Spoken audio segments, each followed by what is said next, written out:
across the UK, on DAB+, on YouTube, on the app, on your mobile, the home of common sense.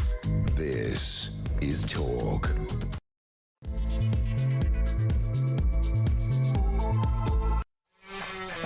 Good evening. Yeah, normally you'd expect me to drone on with my must-miss monologue at the moment, but what we're going to do, we're just waiting for our reporter on the scene in Birmingham, Nick Ellaby, to come on the line. We're going to go straight up there and find out what's going on around Villa Park, where, of course, Aston Villa tonight are due to play Maccabi Tel Aviv. That kick-off is at 8 p.m, so we're going to find out just how big this planned protest is around the ground. Organisers earlier in the week talking about as many as 300,000 pro-Palestine demonstrators converging on the ground, claiming that Israel must not be allowed to, or should not be allowed to participate in any international competitions. It's unclear why they think that should be enforced, because Israel is not actually guilty of technical legal genocide and has not broken any international laws, so they don't really have any legal ground. They are mainly Muslims who don't like the idea of Israel playing around the world in all competitions, in all sports. But they have a right to protest, but I believe the early signs are that the crowd is not going to be nearly as big as that. There are 700 coppers on hand, on red alert really, and we saw earlier last night and this morning sort of rather sinister hooded men going around putting up Palestine flags, and we'll play you some of that as well. Those flags, it's a credit to the police, I suppose, they've taken them all down this morning, so they're doing their best to diffuse the tension. There's definitely tension in the air, and of course this surrounds the still controversial fact that Maccabi Tel Aviv fans have been banned from attending. I would suggest it's their basic human right to follow their own football team, and this is a Jew ban. And this area, Perry Bar, around Aston Villa, is seen by its Islamic residents as an Islamic area, and they're basically saying, you know, this is our territory and we don't want these Israelis anywhere near us. And they're making a wider point about whether or not Israeli teams, Israeli sports people should be able to compete around the world. OK, we are now ready to go straight up to Birmingham and talk to our man on the scene, ace reporter Nick Ellaby. Hi, Nick. Good evening, Kevin. What's the size? I mean, I can see a crowd behind you.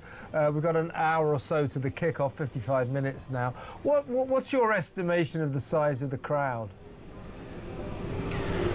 Difficult to say, Kevin. I mean, probably in the hundreds at the moment rather than the thousands. I mean, there was talk online of potentially tens of thousands. I would say, looking at it at the moment, I'm just underneath the Trinity Road stand outside Villa Park, as you say, about an hour till kick-off. I think there must be 500-600 people here, mostly peaceful, although, and they have been urging peaceful protest, but there have been various chants of death to the IDF. The main message of the protest is a call to kick Israel out of international sporting competition, out of FIFA and out of UEFA. Interesting recent development we've just had reported by Rob Harris on Sky News. He's spoken to Superintendent Tom Joyce of the West Midlands Police, and we had that decision that came on October the 16th to ban Maccabi Tel Aviv fans from attending the game, and now the West Midlands Police have decided to go public with the message that they base that decision on hooliganism of the Maccabi Tel Aviv fans. This is what Superintendent Tom Joyce told Sky News. We have intelligence and information that says there's a section of Maccabi fans, not all Maccabi fans, but a section who engage in quite significant levels of hooliganism, which is probably quite unique in these circumstances. Hooligans often clash with other hooligans that will be contained within football fan bases, but in this case they're concerned about pitched battles in the streets, like we saw in Amsterdam last year when Maccabi went to play against Ajax. And Superintendent Tom Joyce saying it is exclusively a decision we made, this is to ban Maccabi Tel Aviv fans, exclusively a decision we made on the basis of the behaviour of a subsection of Maccabi fans, but all the reaction that could occur obviously formed part of that as well. And as you mentioned, a heavily Muslim area, this Aston Villa, 70% Muslim, and the local MP had called for the game to be banned, but in the end the safety advisory group and the police decided to prevent Maccabi fans from attending. Interesting what will happen in December and January when Maccabi play 2 games away in Germany in the Europa League. They go to Stuttgart in December and Freiburg in January. And in terms of the Aston Villa fans I've spoken to here, very, very mixed reaction. Lots of fans stayed away, especially women and young children, because of the spectre of violence around this game. Some people very much supporting the protesters, others supporting the message of the protest but don't agree that this is the right time and the place to do it, and other people saying they want the protesters away from the ground. They think politics should be kept out of football. So, you know, huge range of opinion outside Villa Park here with an hour till kick-off, Kev. OK, Nick, well, let's hope it stays peaceful. Strange of the police to finally tell us it's because of a section of the Maccabi Tel Aviv fans. They might have mentioned that before, but many people saying that the anti-Semitism is behind that decision. Nick, we'll come back to you later in the evening to see how that tense situation develops, but I think the headline there is the crowd is just a minimal fraction of what they said it would be, just a few hundred. They were talking earlier in the week, they were talking about 300,000. I don't think any of us actually ever believed it was going to be that big, but you know, much smaller, I think, so far than we had expected, but tense definitely, and all that death to the IDF stuff, that doesn't help. Let's have a listen, shall we, to a Tel Aviv fan, Yosef, on this pro-Palestine protest outside Villa Park. What has been told you about Maccabi Tel Aviv is completely a lie. Maccabi Tel Aviv has Arab and Jewish fans. Genocidal baby killer! Genocidal baby killer! Arab players. Maccabi Tel Aviv has also Jewish players playing together. This guy is an absolute useful idiot, a terror supporter that does not understand anything about my country, my team, and my society. We're here for a simple reason, not to antagonize, not to do any violent actions. All our mission is very simple. Stand here clearly and say, stop the hate, don't be anti-Semite, and understand one simple thing. We are on the right side of the history. We are the ones who have been attacked time after time, and we are the ones who defend ourselves. And keep in mind, those terror supporters and those terrorists who attacked us, attacked Jews and Arabs, killed Jews and Arabs, and kidnapped Jews and Arabs. You have a problem with us and not the fact that people cannot come to Britain? Well, there's a brave guy, a Jewish guy standing outside Villa Park. I think he's slightly outnumbered. Now, earlier, this was last night, just to show what we're kind of dealing with in this area. These were pro-Palestine activists, rather sinister-looking guys, putting up placards outside Villa Park. Have a look at this.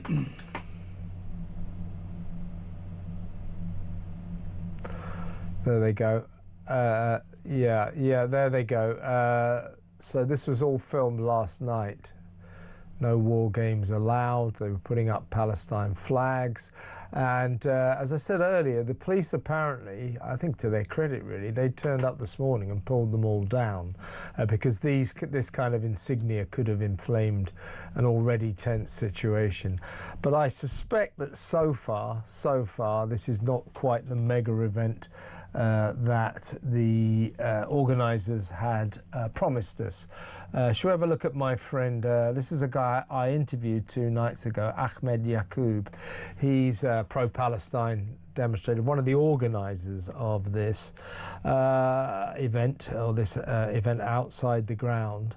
Here he is explaining what this is all about. You're now saying that Israelis aren't allowed to come to Birmingham. What gives you the right to decide that? The intelligence received by them from the Dutch authorities was that the public of Birmingham won't be safe from these Maccabi Tel Aviv fans, not the other way around. I know full well what's happened in Amsterdam when Maccabi Tel Aviv went to play there, and there was a Jew hunt going on. Thank you very much. There's Alex Phillips talking to Ahmed Yacoub. That was today. I spoke to him 2 nights ago. You know, he's all very much behind all of this. And shall we just have a last look at Islamists decorating the Aston enclave with pro-terror flags. Have we got more of that? Maccabi Tel Aviv. Maccabi Tel Aviv. Maccabi Tel Aviv. Maccabi Tel Aviv. Maccabi Tel Aviv will now no longer sell tickets to the Europa League match at Aston Villa over safety concerns. The initial decision from the authorities in Birmingham had been to deny Israeli fans the right to attend the match. The government planned to push ahead with demanding that the West Midlands police do let the Israeli fans attend the game.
The Islamification of Birmingham? What Islamification of Birmingham? What are they talking about?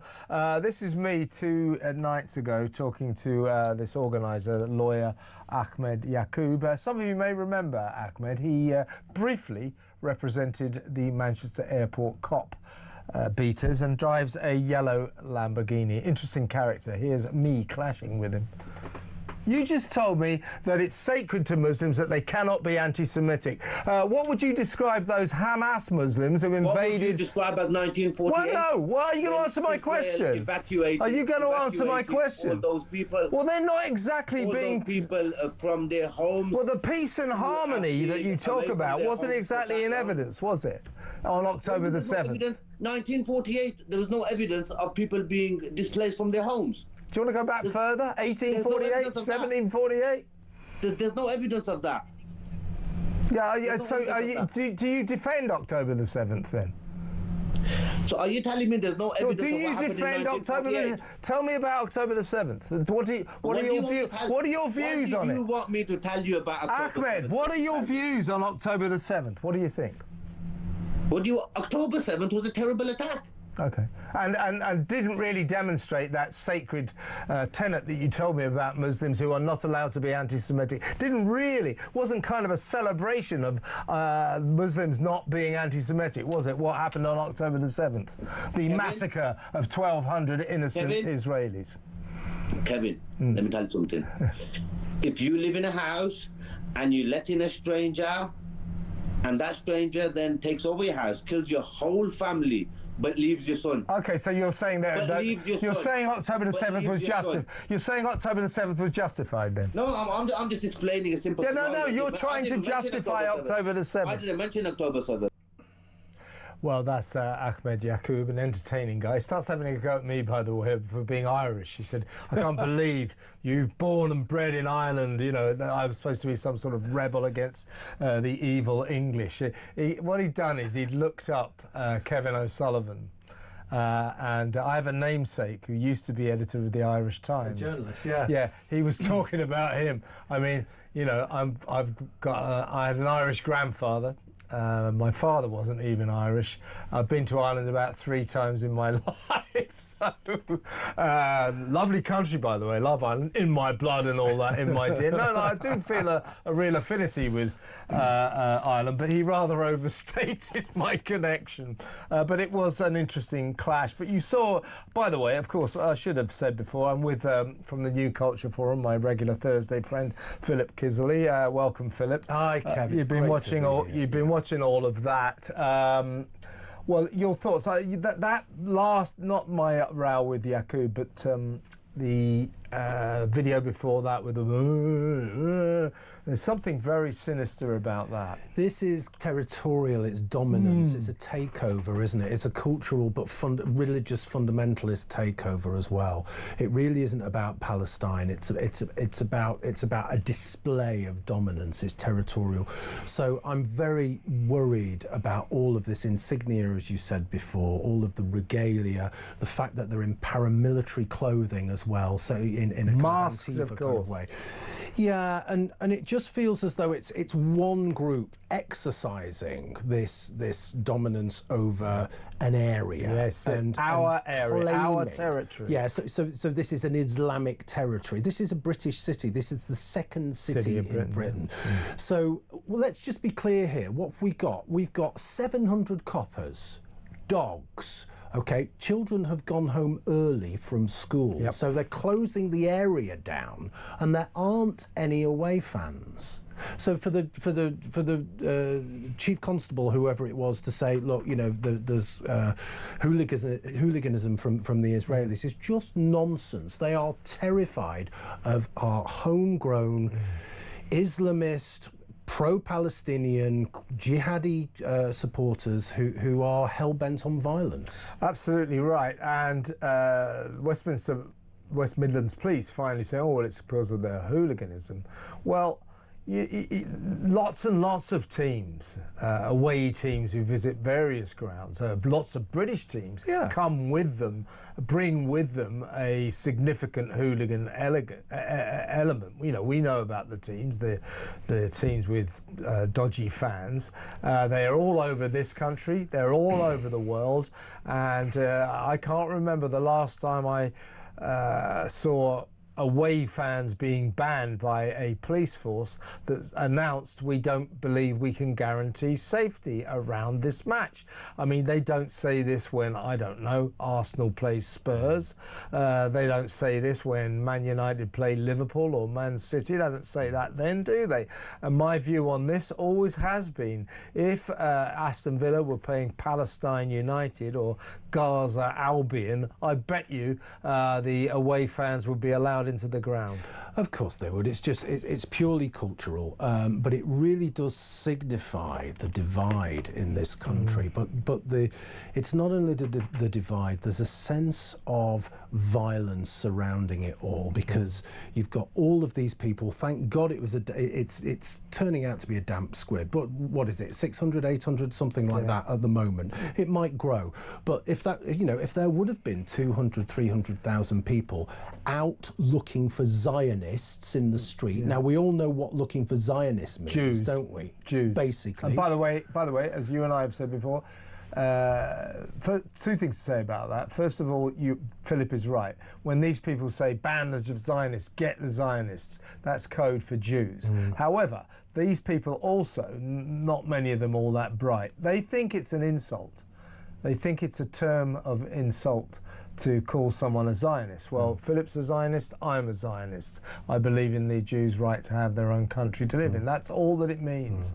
So there is that. And I want to do a shout out, by the way, to the Aston Villa fans, most of whom, it seems to me, give me a call if you're an Aston Villa fan. I think they've been magnificent. So many of them saying they're not going to this game. All over Twitter. Loads of them handing in their season tickets because they're so appalled by what they see as an anti-Semitic ban on Jews from an area that, of course, is predominantly Muslim. You're right, this is a territorial battle going on here. And when we showed you that sinister video, by the way, we rather liked the tune. So rather good, we thought. Now, bearing in mind, that was meant to look sinister and terrifying. They made that. The Muslim guys made that. So make of that what you will. Well, we've got some other stories, many other stories to cover as well tonight. So what we'll do now, we'll keep you posted throughout the night, bearing in mind there's still 40 minutes to go to kickoff. But I think the headline so far is there's a bit of aggressive chanting, death to the IDF. I bet you there's quite a lot of river to the sea and all that, these anti-Semitic Jew hate chants. But we don't see any signs of violence, and the headline so far is the crowd is significantly smaller than we'd expected. So let's go to break and we'll cover some other stories when we come back.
I think it's disgusting that there are essentially no-go areas in our country for British Jews.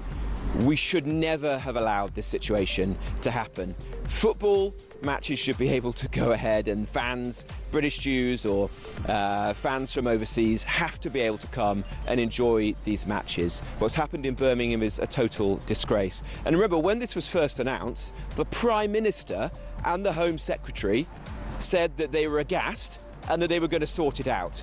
They failed. Big news coming this December. Our talkTV app is moving to the Talk app.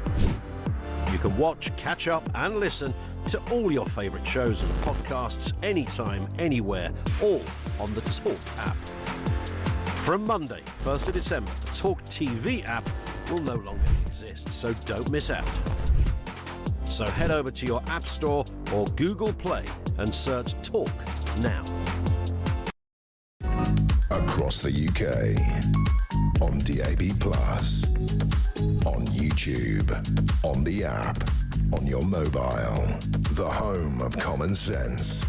This is Talk. Yeah, we'll keep you posted with developments at Villa Park throughout the night. But in other news, as pressure grows on Deputy Prime Minister David Lammy after his lamentable performance in the Commons yesterday, in which he refused to answer a straight question about the wrongful release of a second asylum seeker sex offender, Tory leader Kemi Badenoch has furiously torn into him for playing the race card. Well, look, let's have a look the memory of what happened yesterday when he went into this is the Deputy Prime Minister standing in for Keir Starmer, who's off on another one of his plane trips. He loves getting on aeroplanes, our Prime Minister, like a little kid, gets very excited. This time he's in Brazil, having flown all the way 12,000 miles to South America, destroying the planet with all those aeroplane carbon emissions. He's now over there to save the planet. COP30, waste of space that is, of course. So David Lammy stood in for him, and standing in for Kemi Badenoch was the shadow Defence Secretary James Cartledge. James Cartledge, a quiet man, quietly asked the Deputy Prime Minister 5 times, could he assure the House that no more asylum seekers have been mistakenly let out of prison after the debacle surrounding the wrongful release of that guy Hadush Kabatu, the Ethiopian that they let out of Chelmsford jail mistakenly 2 weeks ago. Let's recall Lammy's moment of shame, to be honest with you. Can he reassure the House that since Kabatu was released, no other asylum-seeking offender has been accidentally let out of prison? Let me just remind him that he was a justice minister that allowed our prisons to get to this state in the first place. I'm going to ask him the question again. Can he reassure the House that since Kabatu was released, no other asylum-seeking offender has been accidentally let out of prison? It's a very specific question for him to answer. I put in place the toughest checks we've ever had in the prison system. Mr. Speaker, he's the Justice Secretary. He's responsible for the justice system. He needs to take responsibility, and I'm asking him a straight question. And I'm going to repeat it once more for the avoidance of doubt, because he didn't answer it twice. He's here to answer questions. Can he reassure the House that since Kabatu was released, no other asylum-seeking offender has been accidentally let out of prison? It's a clear question. Can he give an answer? Deputy Prime Minister. Get a grip, man. I know I'm the Justice Secretary. That's why I'm at the dispatch box, also as Deputy Prime Minister. We know that. People in Epping and right across the country want to know the answer, Mr. Speaker. So I'm going to ask him again. He's the Justice Secretary. Can he reassure the House that since Kabatu was released, no other asylum-seeking offender has been accidentally let out of prison? Can he answer the question? I have answered the question.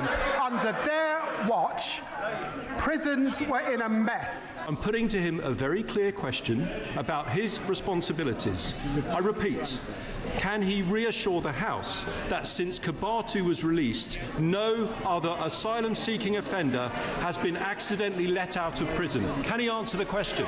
In 25 years in this House, I've not witnessed a more shameful spectacle, frankly, than what the party opposite left in our justice system. Their criminal negligence on his watch as a former justice minister.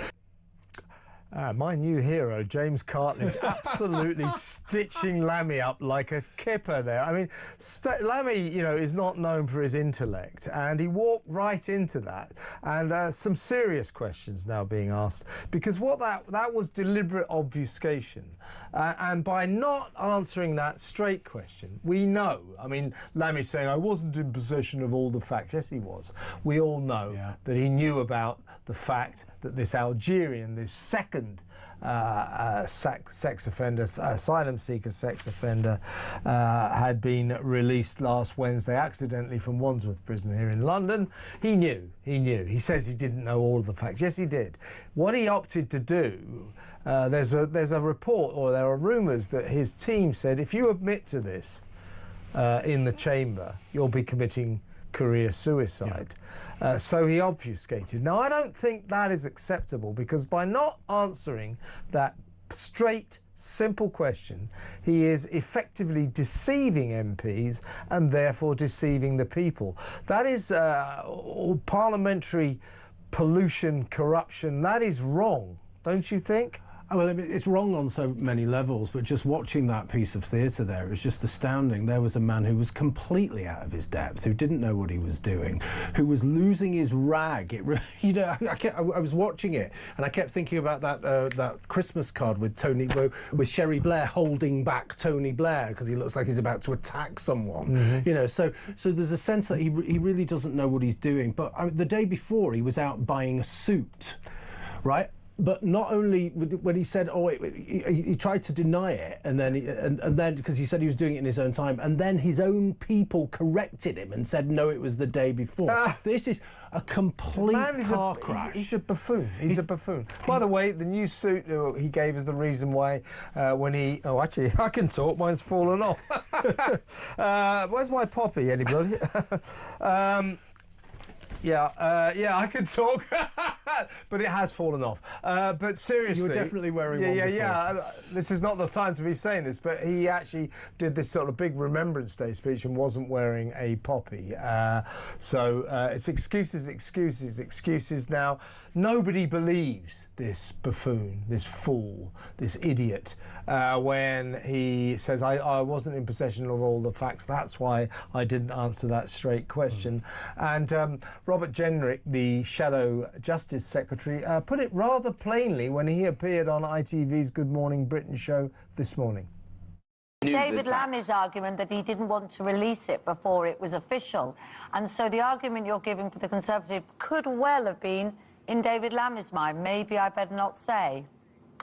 Well, Kate, it's very early in the morning and your viewers are still having their breakfast, but that, I'm afraid, if you excuse my language, is total The Met Police immediately debunked that and said that they had no objection whatsoever to David Lammy standing at the dispatch box and saying it like it was. And in fact, it would have been helpful because there's now a manhunt underway trying to find a dangerous man who endangers the public.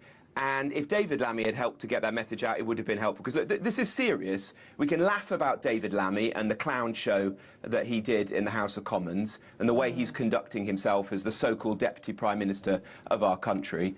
But this is the second convicted sex offender, illegal migrant, who was due to be deported in 2 weeks, who has now been allowed to walk out of a prison without so much of anyone trying to stop them. And this man is out on the street.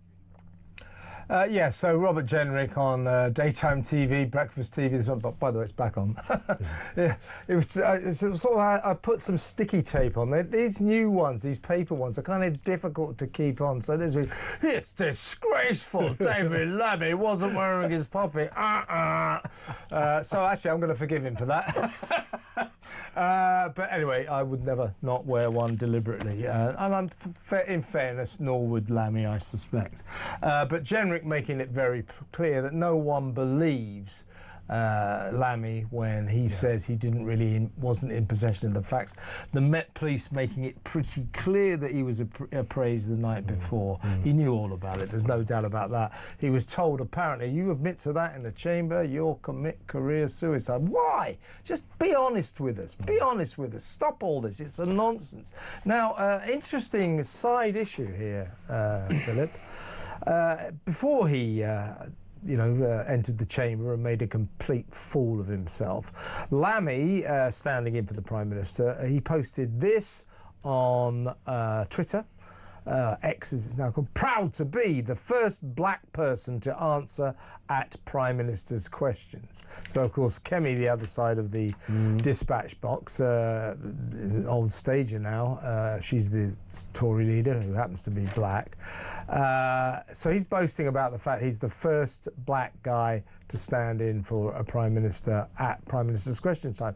Kemi Badenoch, who is in a position to do this and to say this, she said in no uncertain terms, clearly furious, she said, don't drag black people into the mess you made of yourself this afternoon. Proud moments come from performance, not pigmentation. That's pretty powerful. Absolutely. It's brilliant from Kemi Badenoch, and it's, again, brilliant from Robert Jenrick as well. I was trying to think. Viewers viewers might correct me on this, but I've never heard, Kev, a politician swear on television like that. That was an important moment in a way, because he was so exasperated, rightly so. It was almost like Kenneth Tynan in 1975 or the Sex Pistols in 1976. You know, it was a moment, wasn't it, actually, where things are actually changing. You're right. Well, things are actually changing. And of course, the Tories have done all of these firsts. You know, they had the first female Prime Minister, Rishi Sunak, you know, of Indian heritage, was the Prime Minister. They've done all of these things. So every time the Labour Party trot out these identitarian cliches time and time again, they're always covering up ineptitude. And as she says, this is a key thing. You know, black people don't want to be associated with complete failure and diversity hires like him. That's the very last thing they want. And this is always the downside of identity politics. It's the laughing stocks always rise to the top because they always shout the loudest, and the real talent who don't shout, who just kind of, you know, do the job and stay quiet, they don't rise. That's the inequity. That's the problem with wokeness and identity politics. And I think that the way to play, if you're a person of colour in a prominent position in politics, the way to play it is the way Rishi Sunak played it, the way Kemi Badenoch plays it, by not really mentioning it. Yeah. It shouldn't be relevant. It isn't particularly relevant. I mean, Kemi Badenoch would be the equivalent of saying, proud to be the first black woman to lead the Tory party and all this sort of stuff. It demeans the whole racial debate. It really does. And him boasting about it and then making an oafish fool of himself like that, I mean, quite what he thinks that achieved, I don't know. Well, listen, let me know what you think about that, the race issue, and also I think this is important. I said this to Isabel Oakeshott last night. I think that rules of the House have to be changed. Old Speaker Sir Lindsay Hoyle has to be able to. He's not empowered to do this at the moment. He's very fond of saying, if you don't be quiet, I'll have you thrown out of chamber. No, I've told you before. I've told you. No. I won't have that. I won't have that. He loves all that crap. But what he should be allowed to do... It's quite good, that, wasn't it? It's I fantastic. won't have that. No. I've told the honourable member before. I've had that to my repertoire. I'm joking. So, but I think what Lindsay Hoyle... Take this seriously, Philip. I'm trying to make a very serious... It's just I'm from up there, and it's a really, really good accent. Right, yeah, this sort of the posh southern boy taking the mickey out of southerners. They love all that out of northerners, yeah. But listen, what I think Sir Lindsay Hoyle should be allowed to do, and we need to change the rules, if across the dispatch box the leader of the opposition or the representative of the opposition is asking the Prime Minister a very straight question, yes or no, the Speaker must be empowered, I think, to say, look, you can't obfuscate this. You're not on telly now avoiding a question by Jeremy Paxman. This is the House of Commons. This is where MPs represent the people, and by obfuscating and refusing to answer straight questions, you're deceiving the people, and that is not acceptable. We cannot let what we saw yesterday with that idiot Lammy ever happen again. It was a disgrace to democracy. Yeah, it really, exactly. It really was. Let's go to break now, and talking of disgraces, we'll talk about the BBC next.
across the UK, on DAB+, on YouTube, on the app, on your mobile, the home of common sense. This is Talk. Welcome back. Very difficult to estimate crowd sizes, particularly when you're just watching it on the telly, but Philip Kisley and I are looking at the shall we say, the rising tension outside Villa Park, and the crowd does seem to be getting somewhat more substantial than it was earlier. We've just seen the police bundle some guy away from a fence. There's a lot of Palestine flag waving. So we're going to go back straight after the 8 o'clock news to talk to our man on the scene, our reporter there, Nick Ellaby, and he'll get us up to speed with what's going on. Reasonably peaceful. I can see a Union Jack there. That's obviously a provocative gesture in in Perry Bar in Aston, I don't know. So we'll keep you up to speed with that. Let's briefly, though, talk about the BBC, Philip. Well, the net's closing on the bungling Director General, Tim Davie. I mean, I don't think he can survive this, that panorama doctoring that speech, the Capitol Hill speech of Donald Trump in 2021, the famous January the 6th, storming of Capitol Hill. They doctored it to make it look as if Trump made a speech saying, get up there and fight, fight, fight. He did nothing of the sort. He actually said the opposite. He actually made a speech to diffuse tension. Didn't quite work, but he did his best. So a very, very serious situation here, twisting the truth about the President of the United States. Donald Trump doesn't tend to let this sort of thing go, and the chances are he may well sue the BBC for this. And the Director General, Tim Davie, I think will have to go after Gary Lineker, Hugh Edwards, the Gaza documentary, and of course the Bob Villain at Glastonbury. He's going to have to go. Well, I say he's going to have to, who knows? You know what happens at the BBC when there's, in times of real trouble, deputy heads roll. But the head of news, Deborah Turness, as well, is in the firing line due to the years of really biased reporting on Gaza. Very, very pro-Palestine, bitterly anti-Israel. Lots and lots of questions to ask there. Breaking news up in Aston Villa. There's been 6 arrests so far, so it's beginning to kick off. As I say, I don't want to sound like I want it to kick off. I mean, I'm looking at it now. It seems kind of okay. Lots of people milling around. It almost looks as if the coppers are out numbering the crowd, which is good. But in these circumstances, you can never tell what will happen. So we'll go back there and talk to Nick Ellaby after the 8 o'clock news. But also, we learned today about the BBC. This is just, you know, BBC is just one long clown show, really. We've learned that in 3 years, the state broadcaster spent £18 million on travel and accommodation. And over 5 years of astonishing waste, it spaffed more than £200,000 on trains, taxis and hotels that were never used. That were never used? Never used. Extraordinary. So £18 million on travel and accommodation over 3 years, £200,000 on train tickets, on taxis, booked taxis and booked hotels that were never used. This is the BBC for it. We give the BBC £3.5 billion every year in licence fee money. It swims in money, and this is the way it wastes. This is our money. I want to find out from you folks, how do you like your licence fee money getting poured down the drain like this? 0344 499 1000. Your thoughts, Philip? Well, I'm just looking at this, and an example that really stands out here. There's a £500 taxi fare. One taxi fare for £500 from Salford to Oxford. Now, they could have jumped on the train. My thoughts are that you shouldn't pay the TV licence because they are working towards you. And I'm putting together these two stories. I'm looking at this gross anti-Semitism right across the Aston area of Birmingham, and I'm connecting it to the BBC because they publish and broadcast anti-Semitism time and time again. They do. Yeah. You know, so you can't disassociate these things. And this waste is just genuinely shocking. But it's part of all of this establishment stuff. It's all the same, isn't it? Because they're all the same people.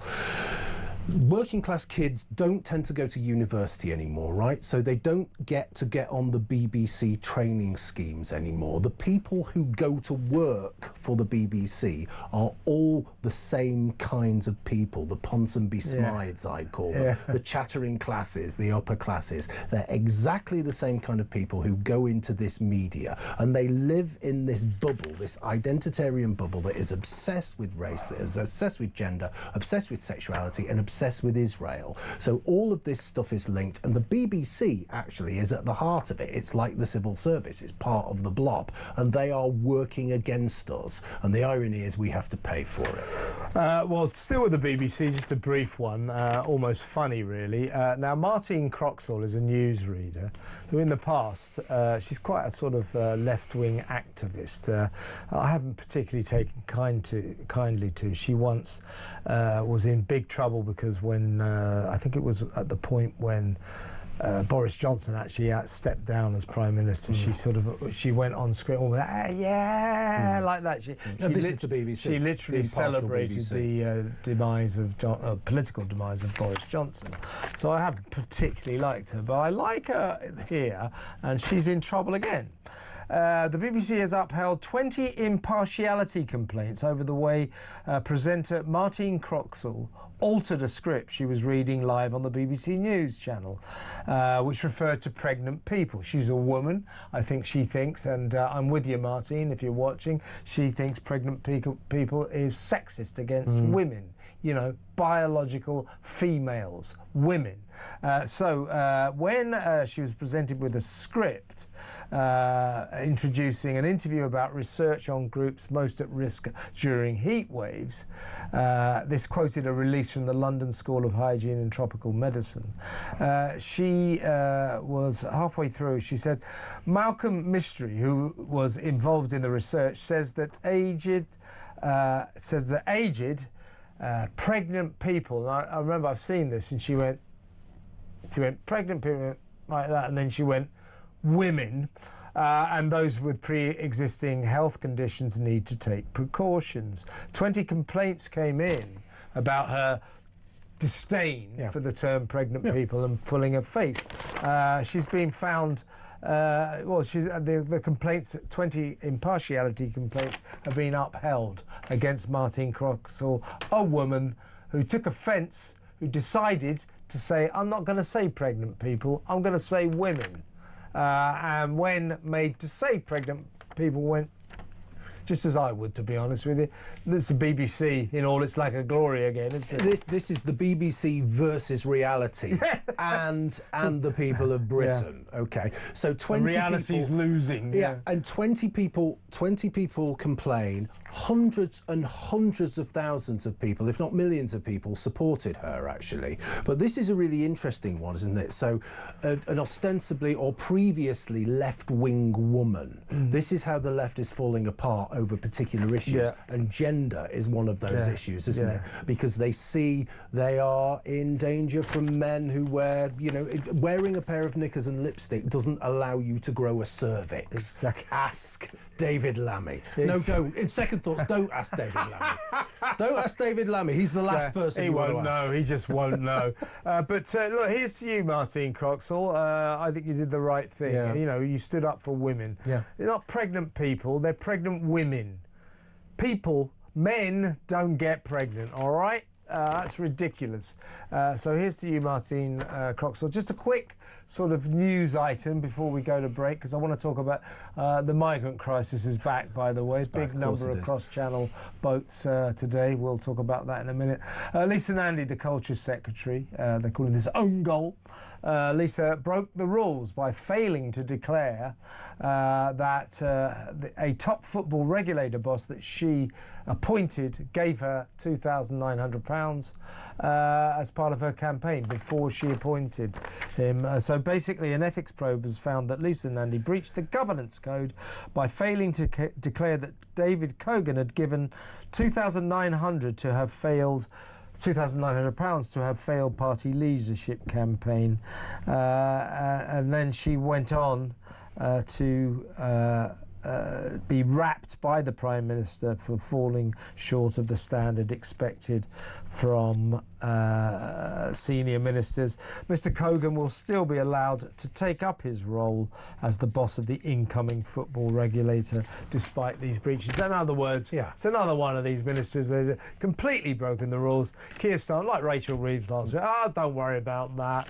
And this guy gets the job anyway. Great, isn't it? Welcome to Britain. No accountability for anything ever. That's one of our problems. Let's go to break, and when we come back, we'll talk about the cross-channel small boat crisis, because it's back in business. 2 weeks of total inactivity. Today, the channel apparently like a mill pond, and guess what? Another armada of illegal migrants crossed the channel and will by now no doubt be settling into their four-star hotels. So stick around for that.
I think it's disgusting that there are essentially no-go areas in our country for British Jews. We should never have allowed this situation to happen. Football matches should be able to go ahead, and fans, British Jews or fans from overseas, have to be able to come and enjoy these matches. What's happened in Birmingham is a total disgrace. And remember, when this was first announced, the Prime Minister and the Home Secretary said that they were aghast and that they were going to sort it out. They failed. Big news coming this December. Our talkTV app is moving to the Talk app. You can watch, catch up and listen to all your favourite shows and podcasts anytime, anywhere, all on the Talk app. From Monday, 1st of December, the talkTV app will no longer exist, so don't miss out. So head over to your App Store or Google Play and search Talk now. across the UK, on DAB+, on YouTube, on the app, on your mobile, the home of common sense. This is Talk.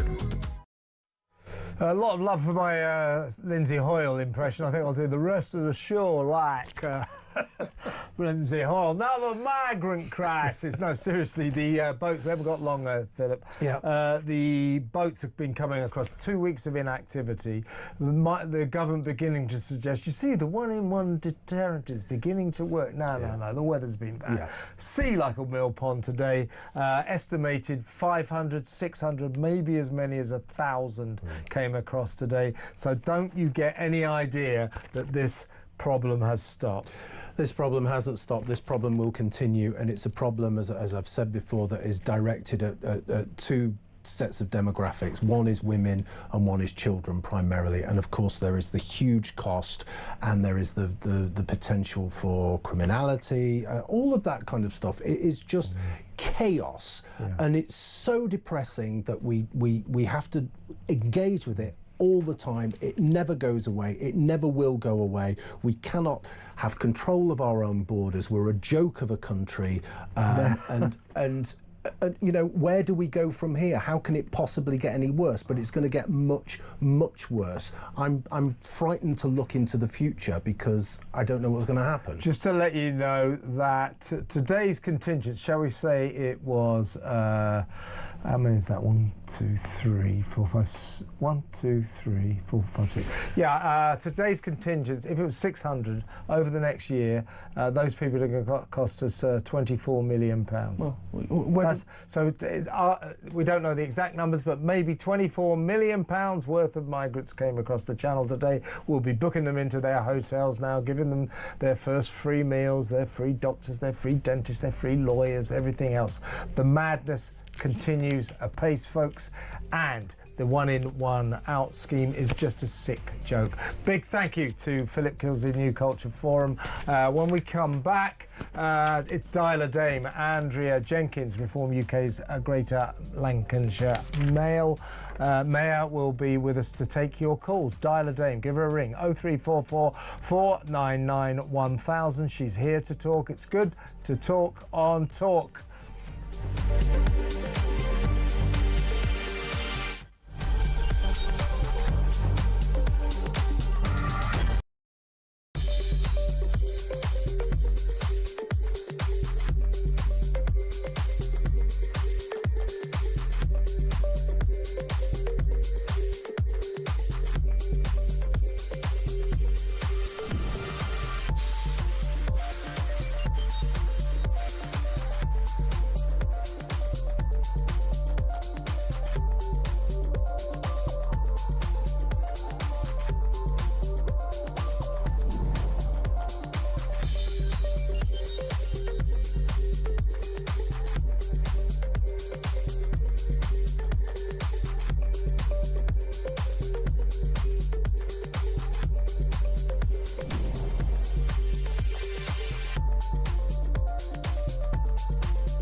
across the UK. On DAB+, on YouTube, on the app, on your mobile. The home of common sense. This is Talk.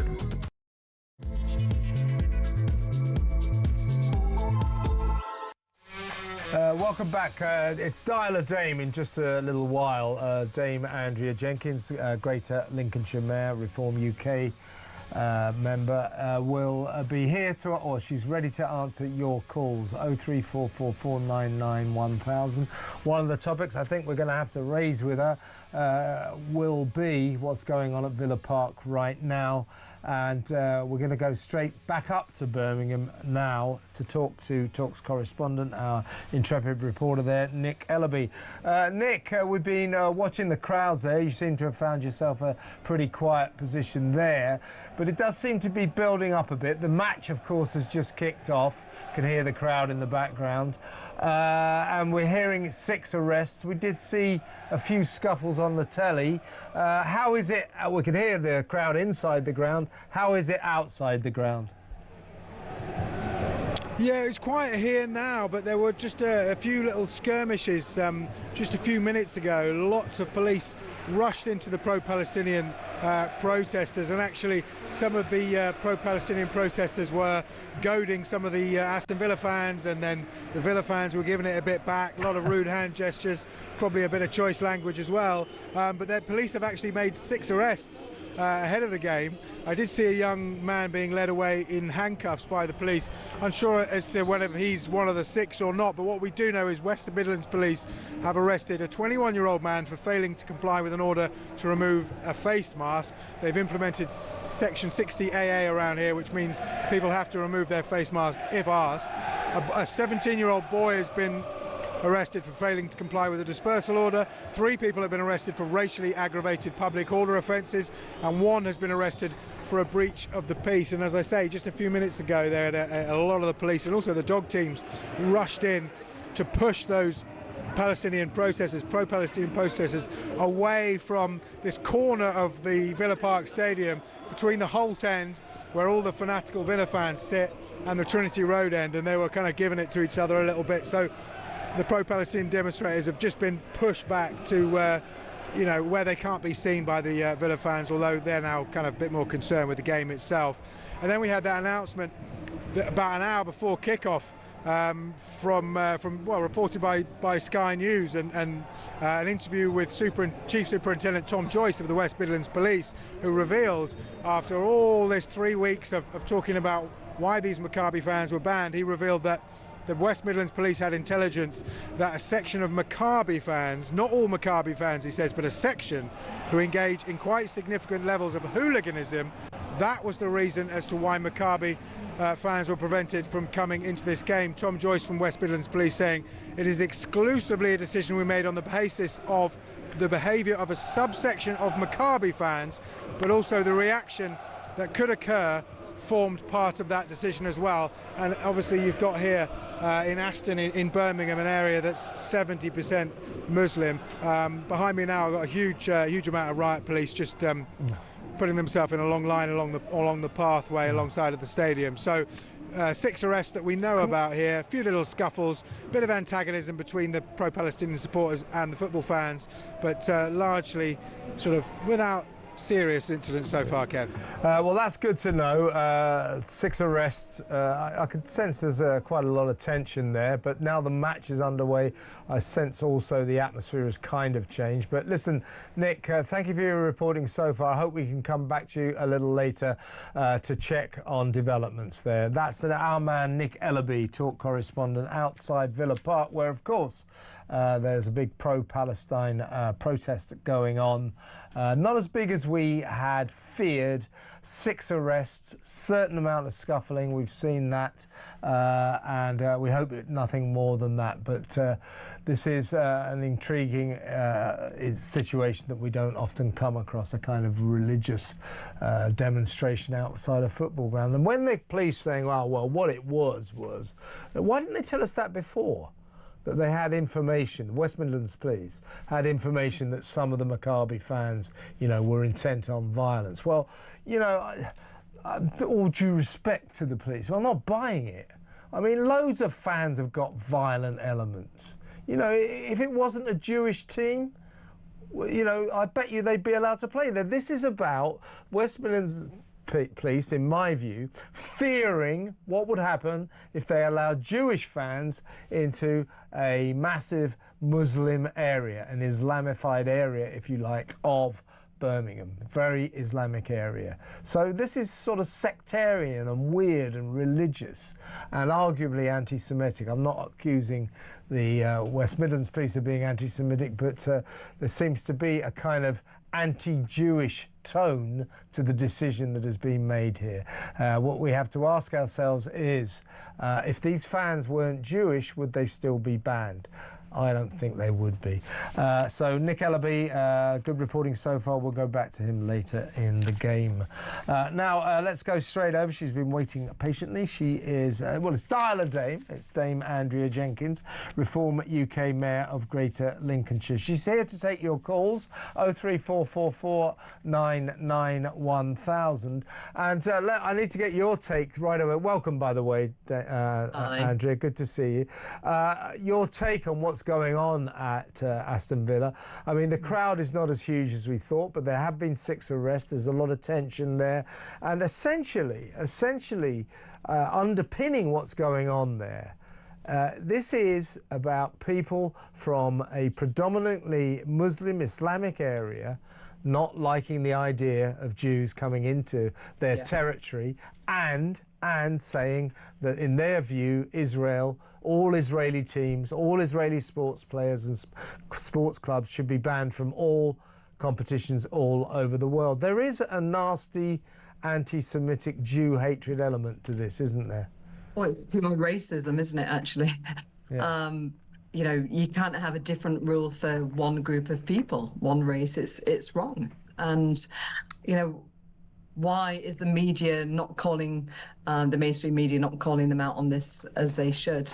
I know some sections of media are, but this certainly isn't going to be reported on the BBC, is it? It's blatant racism. And like you said, they do this with the Jewish community. Will they do it with any other community? As I keep saying, if Aston Villa were playing Gaza Albion or Palestine United, I have this feeling that the fans would be allowed in the ground. You see what I'm saying? Absolutely. It's not. And West Midlands Police, instead of just saying, oh, we can't guarantee the safety if these Jewish fans, these Israeli fans are allowed into the ground, they should have made it their sacred duty to enshrine the human rights of these fans, these Israeli fans, to watch their team play football. We're not a free country, are we? You know, isn't it taking it back to like it was in the US, where, you know, black people wasn't allowed on buses? You know, where is this taking it? It's wrong, Kevin. And the fact that, you know, with segregating people like this, it's wrong, and it smacks of racism. It certainly does. Whatever their decision is and the reasons behind it, it's racist. Exactly right. I'm not someone who bans that word around lightly, am I? But in this case, it is. Well, let's go take a call. This is Stephen in Birmingham. Stephen in Birmingham. Are you there, Stephen? Absolutely fine. Steve, well, we're with Andrea Jenkins, the Reform UK Mayor of Greater Lincolnshire. You've lived in Birmingham all your life. All of my life. But this is. What are you feeling then, Stephen, about this? This is a divided city, isn't it? I feel a lot of suppression towards the Christians. I lived there in 1989. Well, I lived there longer than that, but I was an 18-year-old guy in 1989. There seems to be, like, the government have given other cultures over us. Well, okay, so Stephen, I mean, this is at the heart of the issue, isn't it, Andrea? That there is this impression that a section of the community here in Birmingham, the Muslim Islamic community, have been given priority to sort of control their own area and not allow Jews into that area. That isn't right, is it? It's not right whatsoever, and it is racist. And, you know, we are not a free society, Kevin. That's what's concerning me. The Jewish people have been through enough in history, and for this to be happening in Britain, it's a stain on our society, isn't it? You know, where next? What next? What other occasions? The thing is, they've set this bar now, so what people are going to jump on this? You know, anti-Semites are going to jump on this for more excuses to shut the Israelis out in other areas as well. Exactly right. Well, let's bring in Tony from Doncaster. Tony, you're making hi, Tony. I'm with Dame Andrea Jenkins here. You're making an interesting point, I think, that the game should never have happened because this is a European competition and Israel, last time we looked, isn't in Europe. Well, there's a few points on this, if I can. Yeah, please, go for it, yeah. First of all, I am not pro-Jewish and I'm not pro-Islam. I'm British. And what I get confused in this country is we have to take sides. Norman Tebbit once said, and I thought it was a great point, when you're in a country and you're proud of that country, you should support that country. The cricket test, wasn't it? A lot of Muslim people in this country don't support Britain. A lot of Jewish people in this country don't support Britain.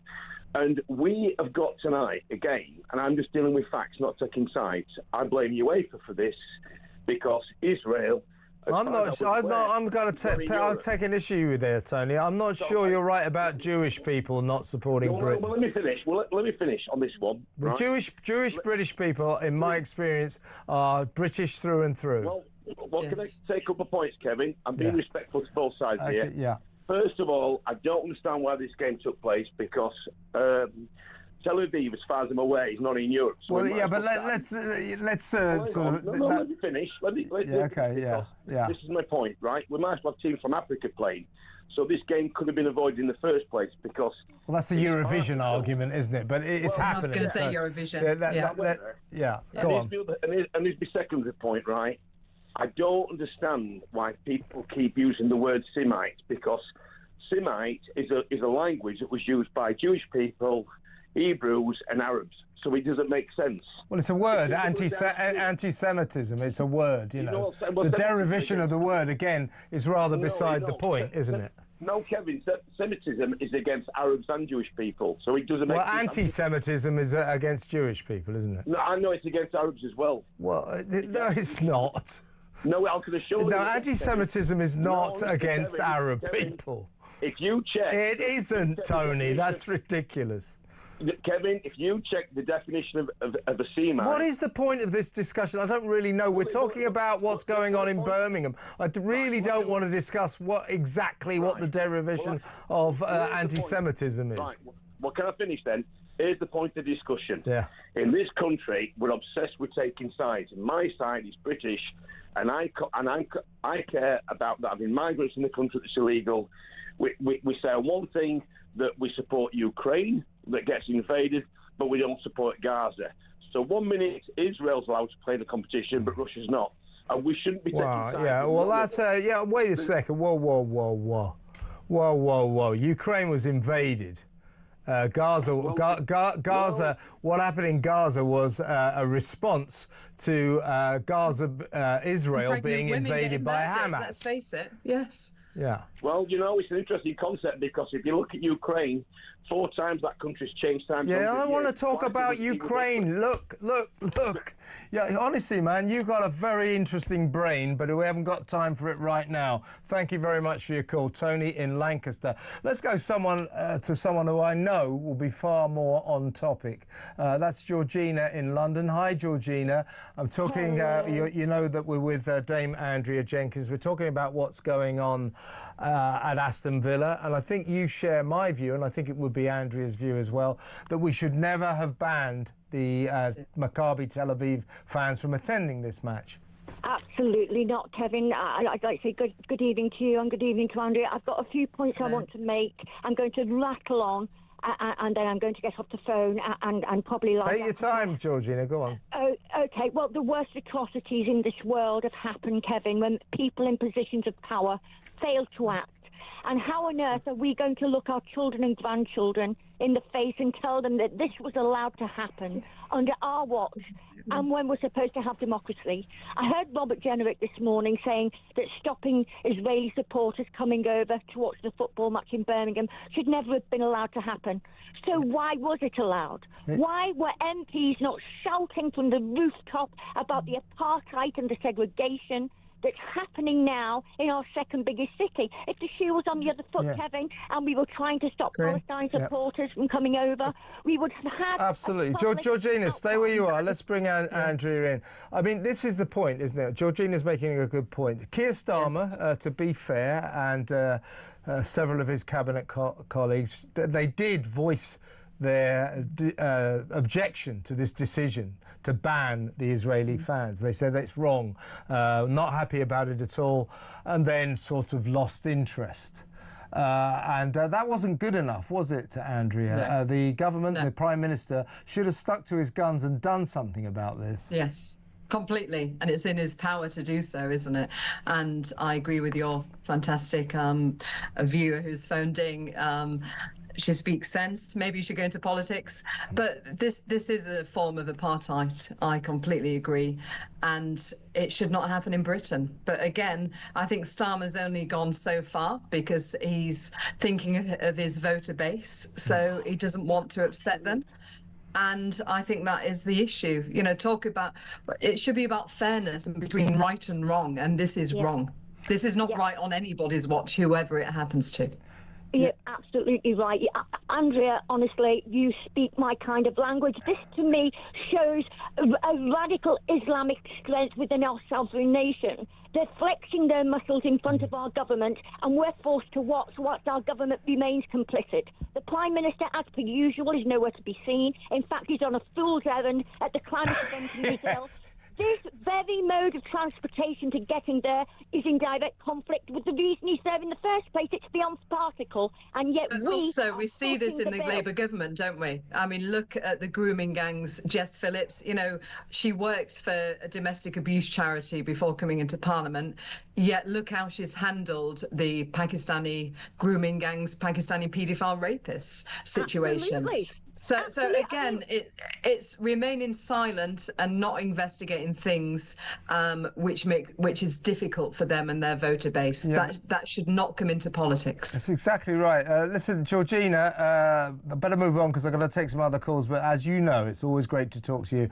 Georgina, Andrea, is one of our great callers, as you might have just experienced. All the best, Georgina. Good to speak to you. Let's go over to another one of our great callers who's got a direct question for you. That's Tarquin in London. Tarquin, talk to Andrea. Good evening, Kevin. Hello, of course, Tarquin. you are still the best show on the station. By That's the way, why I let him on. He says this every time that I'm the best show on Talk. It's the only reason he gets. He knows how you need to bring him on. Yeah, you have to bring him into the studio, Kevin. He knows how to get on my show. I'll tell you. But you have a question for Andrea, Tarquin. I do. On a serious note, if that's even possible for me. A second. Dame Andrea. Given the recent splicing of audio tapes, that's showing me age a bit there, by the BBC News, would you say that it's about time now that if the BBC News is somehow defenestrated, certainly the heads of, because it's getting now beyond a joke? Yes.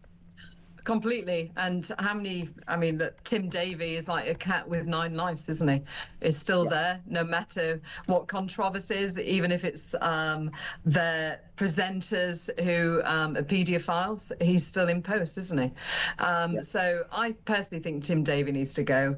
It needs to be under new leadership. But I've been part of the campaign right from the early days to defund the BBC. We've got to defund the BBC. If people want to be biased, then it should not be taxpayers paying for this. And they look how Talk, I mean, is under scrutiny. I mean, we saw that awful left-wing lawyer is trying to sue Talk at the moment. You know, the left jump on things, but the BBC is allowed to get away with stuff. I mean, to doctor something to that degree so it looks like Trump is inciting violence is terrible, and there has got to be repercussions. Yeah, I was going to say the BBC. They're very much like the Labour Party. They tend to get away with a lot more than anybody else. Two questions for both of you, really. I mean, I do think, as you are implying, Andrea, that surely for Tim Davie, as I say, the Keystone Cop Director General, who has just presided over scandal after crisis over scandal and on and on and on. You know, what are we talking about? We're talking about, the constant Gary Lineker tweets culminating in the anti-Semitic tweet that finally got him his marching orders. We're talking about Hugh Edwards, the lead anchor who turns out to be a paedophile. We're talking about the Gaza documentary that failed to tell viewers that the teenage narrator host was the son of a Hamas government official, the Deputy Agricultural Minister to be precise, and of course the horror, the debacle of Bob Villan at Glastonbury and his anti-Semitic chanting that they allowed to go on, death to the IDF. So all of that, and now this is the worst. This is the worst. This is twisting the truth about the President of the United States of America. I think he's going to sue Donald Trump. He's going to sue the BBC. And I do think, let me get both your opinions. I think Davie and possibly head of news Deborah Turnis have to go. They need to go. They have to go. They need to go. Yeah. I mean, I'm just Googling actually Tim Davie's salary.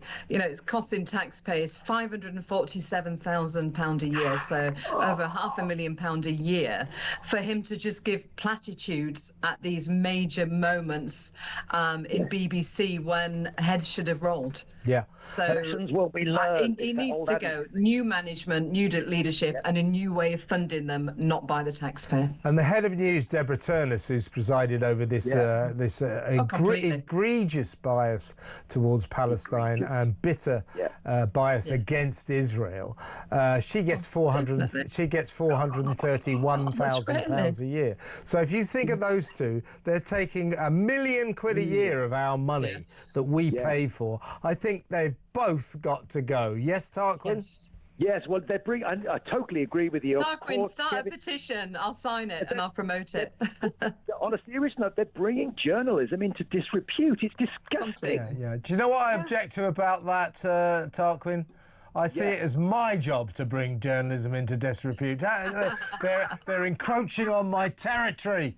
Listen, no, seriously. Politicians, aren't I? Yeah, I'm bringing it. Seriously, they've got to go. Tarquin, great to talk to you. Andrea, stay where you are. Let's go to break. We'll take a couple more calls when we come back.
Big news coming this December. Our talkTV app is moving to the Talk app. You can watch, catch up and listen to all your favourite shows and podcasts anytime, anywhere, all on the Talk app. From Monday, 1st of December, the talkTV app will no longer exist, so don't miss out. So head over to your App Store or Google Play and search Talk now.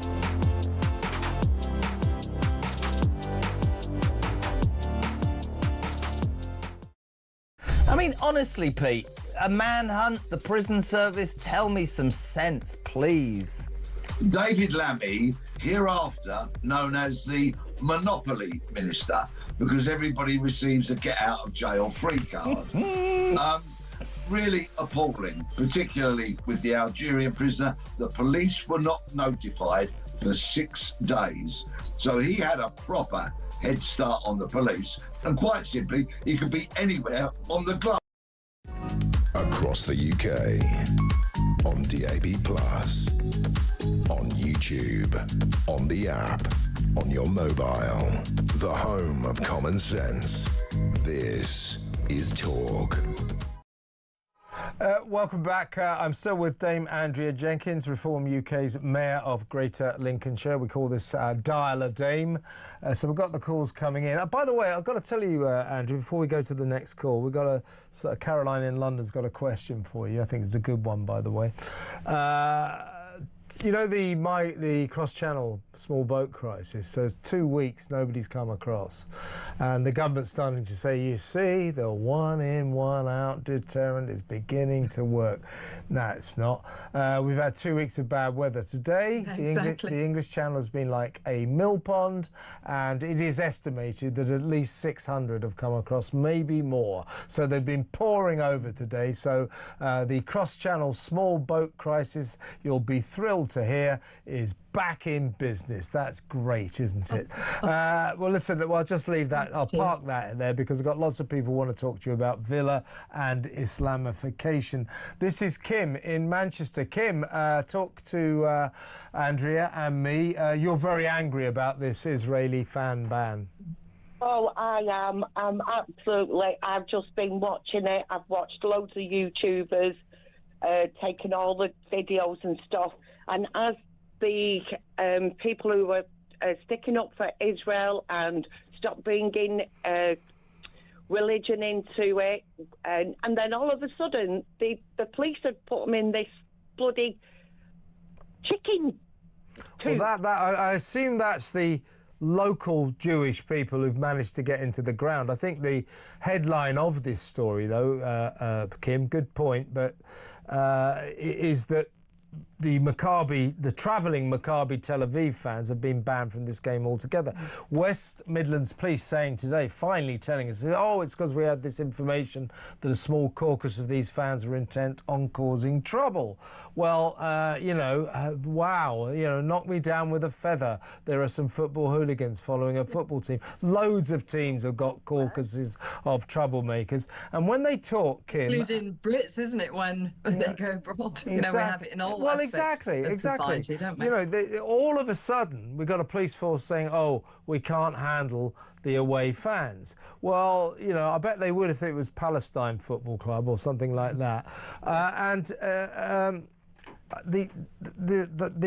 When they say, the Jewish fans aren't allowed there, it's a question. It's a question of why are they saying that? Why are they saying this? Why is it that they cannot protect Jewish Israeli fans? The reason is because this is a very Islamic area of Birmingham, isn't it, Kim? It is, but the thing is, what gets me, Israel, I think it's called Israel, is a Canada press. He was in the coop. He was there. He was saying, how ridiculous is this, where we have to get a yellow star and go in this chicken coop. Yeah. I didn't realise that was actually happening. But I mean, I suppose, to be fair, if there's a few Jewish fans in there, this would be for their own safety. But I think, Andrea, in there as well. Yeah. Well, I think Israel, this it's British as well. I agree with that. Yeah. Why are them being locked in a chicken coop where other people can just walk past them, spit on them, shout whatever they want at them, and they can't do anything about it because they're in this chicken coop? Well, Andrea, your thoughts. Let Andrea talk, Kim. Literally just Googling again. I mean, also, we've got to lay some blame on the Police and Crime Commissioner for Birmingham. I'm just looking. It's Labour, a Labour politician called Simon Foster. So, he's also got to be questioned over this, because the police are going to be acting on his leadership. And also, we need to be also asking the Home Secretary, because a lot comes straight from the top. We have a Labour government, a Labour Police and Crime Commissioner there. It's okay blaming UEFA, but, these are the people on the ground as well. They all need holding to account. Yeah, and there's no reason, by the way, Andrea, technically or legally, for Israel to be banned from any sporting event. Because, I'll tell you why, is because, A, they have not committed genocide. Genocide needs a legal definition. You have to reach certain criteria. They haven't done that. So technically, legally, there has been no genocide. And technically, legally, Israel has not committed any war crimes in Gaza. So there is no reason at all for UEFA or FIFA to ban Israeli teams from playing around the world, is there? But this is ideological, isn't it? Yeah, this is ideological against Israel, which deep-rooted in the Labour Party. And it's also, as we said earlier, the pandering. But look, we really need to be holding Labour to this, to account for this. Like you said earlier, Kevin, why they're not kicked a massive fuss up? Why has it gone dead? Why they're not talking about it today? They've got to be held to account over this. You can't treat a group of people differently. Yeah, well, I'll tell you why, Andrea, the Prime Minister isn't saying anything at the moment. It's because he's flown to Brazil to save the planet. Oh, yeah, he's got a planet to save. Listen, Kim, thank you very much for an excellent call. Keep in touch. Thank you. That was Kim in Manchester. Now, I think also, by the way, we're just going to go to Caroline. Actually, let's get her on now. Caroline in London, welcome to the show. Oh, thank you so much for getting me on. I want to say big hello to Andrea. Well, listen, before you talk to Andrea, I wanted to get you on, but let me make a point. I want to make a point about the MP, for the independent MP for Gaza. Sorry, for Birmingham Perry Barr. This is this is the constituency that encompasses, contains Villa Park. Now he, way before this game, got together a petition with that well-known campaigner against football hooliganism. It's been one of the main issues of his very long career, Jeremy Corbyn. They got together a petition, thousands of signatures, to ban the team and to ban the fans, and that was successful. I think serious questions got to be asked about the MP there, Ayub Khan, who's done all these videos jumping up and down for joy. They're not coming, great. George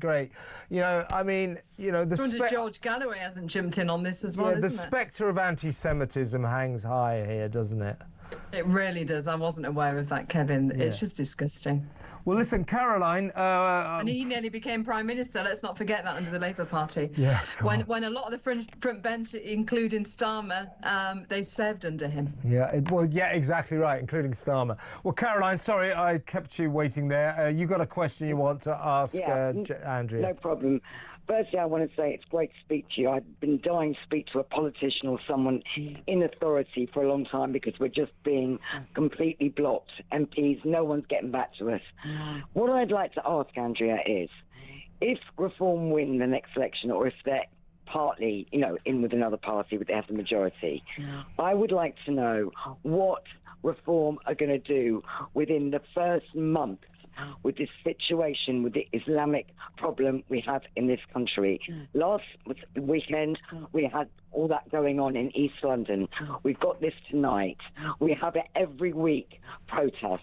They can do what they want. Jews are put in a chicken wire. Why aren't they being put in? And what are you actually going to do? And I want real... I want Farage and Vir Yusuf and everyone. I want them shouting. I don't want them bowing to the narrative. I'm sick to death. This is anti-Semitic, but it's also anti-British. And if we disagree with anything, we are called racist. And we are now in a very, very dangerous situation because they're winning. They're being allowed to win, to run the streets how they want, do what they want, spew out horrendous hate, and the police are not doing anything.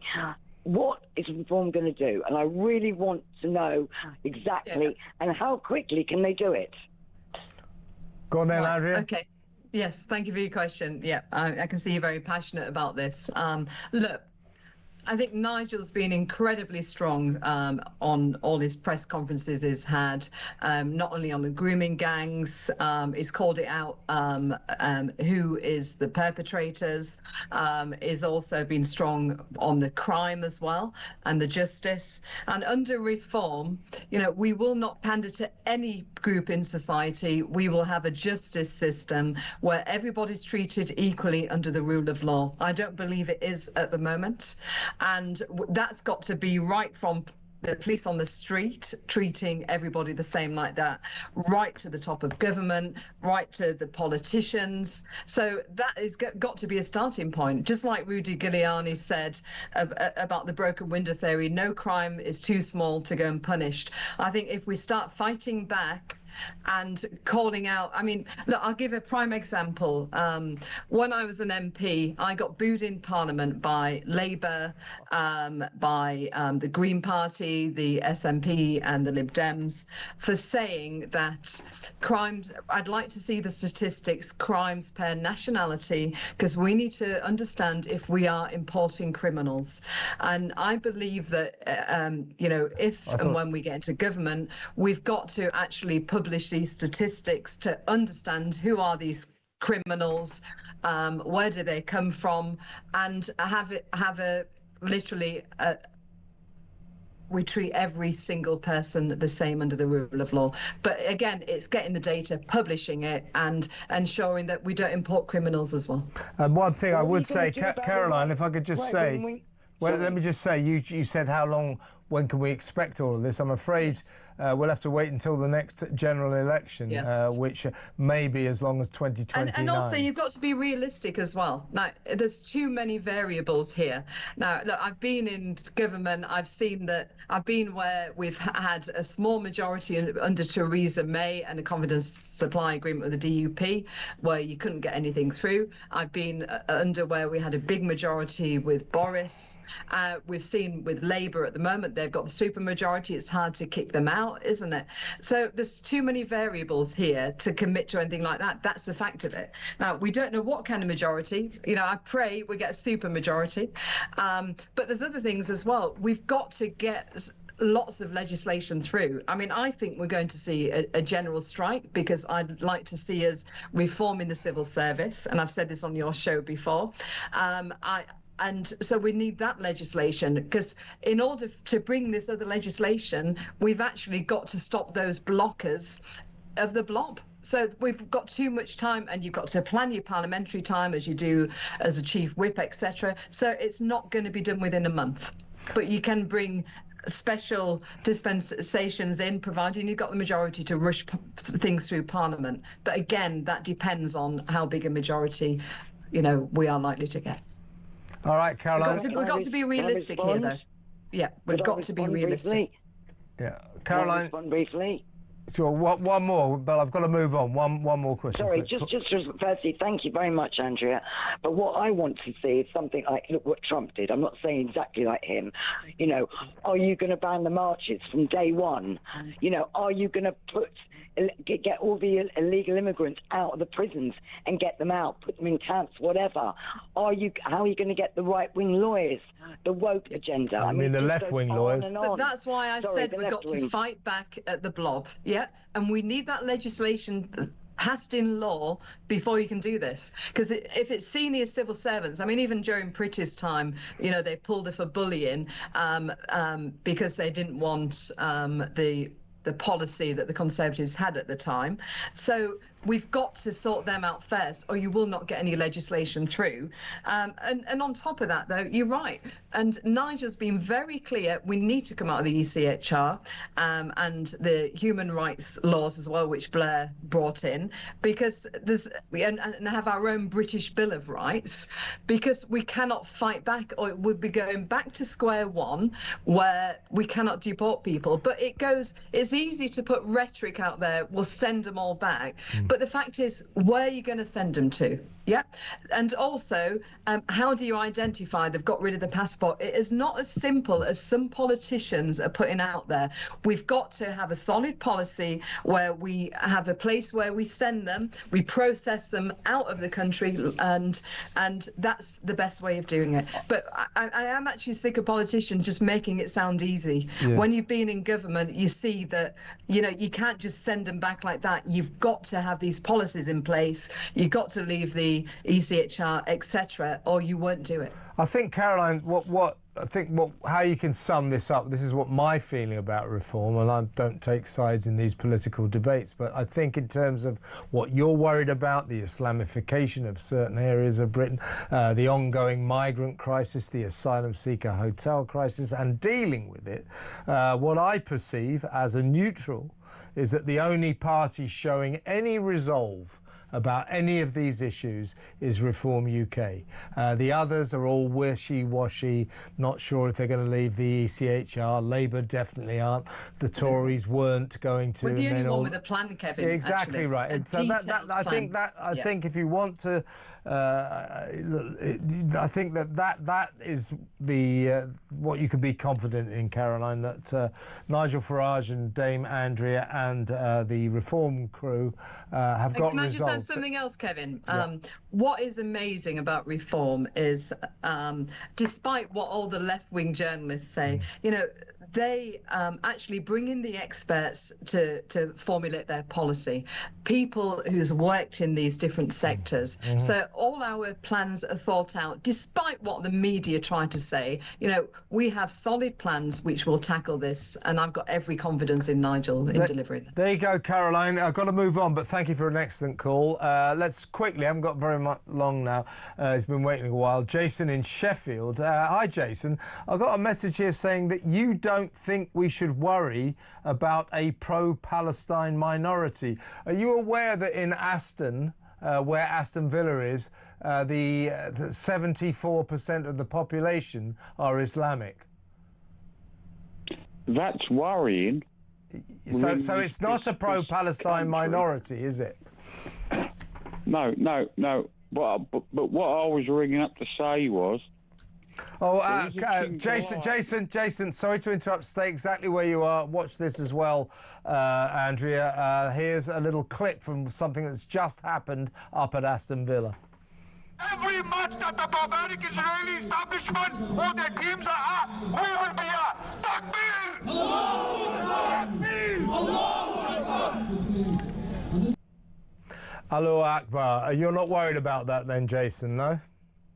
Oh, bloody hell, I'm worried about it. You are now. You should change your mind, haven't we? Kevin, it was a bad internet signal. I couldn't see what had happened there. That was a crowd of very vocal pro-Palestine protesters with a big loud hailer all going Allahu Akbar, Allahu Akbar. Oh, okay. So, Jason, I think in certain areas of this country, the pro-Palestine Islamic community are not the minority.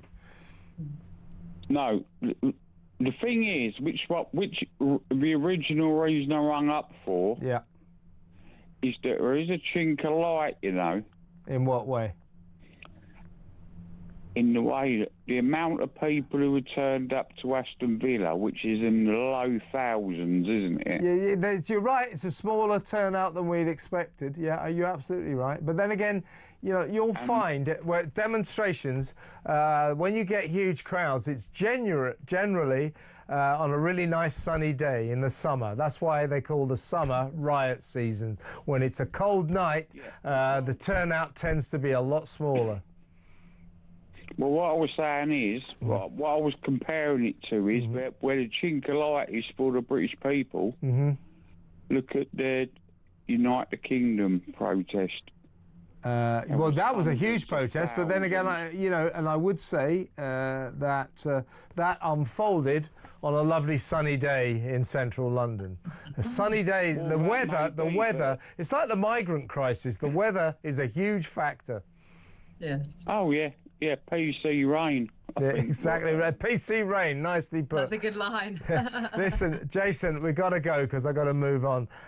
Good call from Jason there. Listen, Andrea, that was excellent. That was lively, a topic that turned up that we didn't expect. I had so many other topics I wanted to talk to you about, but I think this Aston Villa thing is dominating the news agenda tonight, and you answered the questions brilliantly. It's always a pleasure to have you on the show. Come back and do Dial a Dame very, very soon. Thank you so much. Thank you so much. Take care. All the best. Bye-bye. Andrea Jenkins there, Reform UK Mayor of Greater Lincolnshire. When we come back, I'm going to go to break now. When we come back, I want to talk about a particular TV star who isn't wearing her poppy. You know, mine fell off earlier, so I'm kind of feeling I'm not one to talk about all this at the moment, but I didn't do it on purpose. She's not wearing her poppy.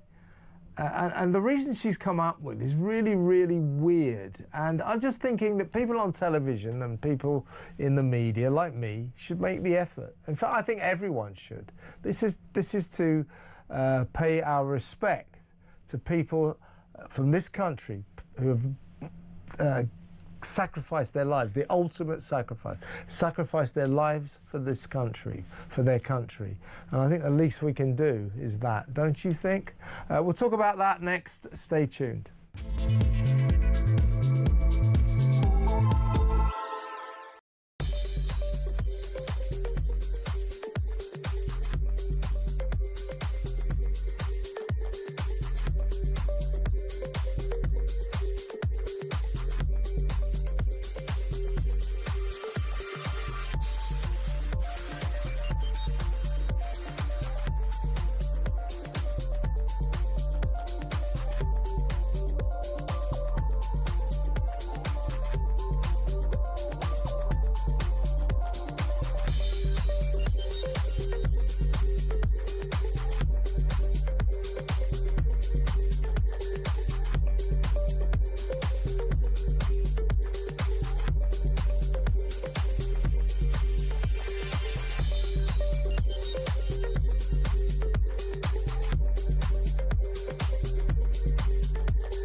Across the UK, on DAB+, on YouTube, on the app, on your mobile, the home of common sense.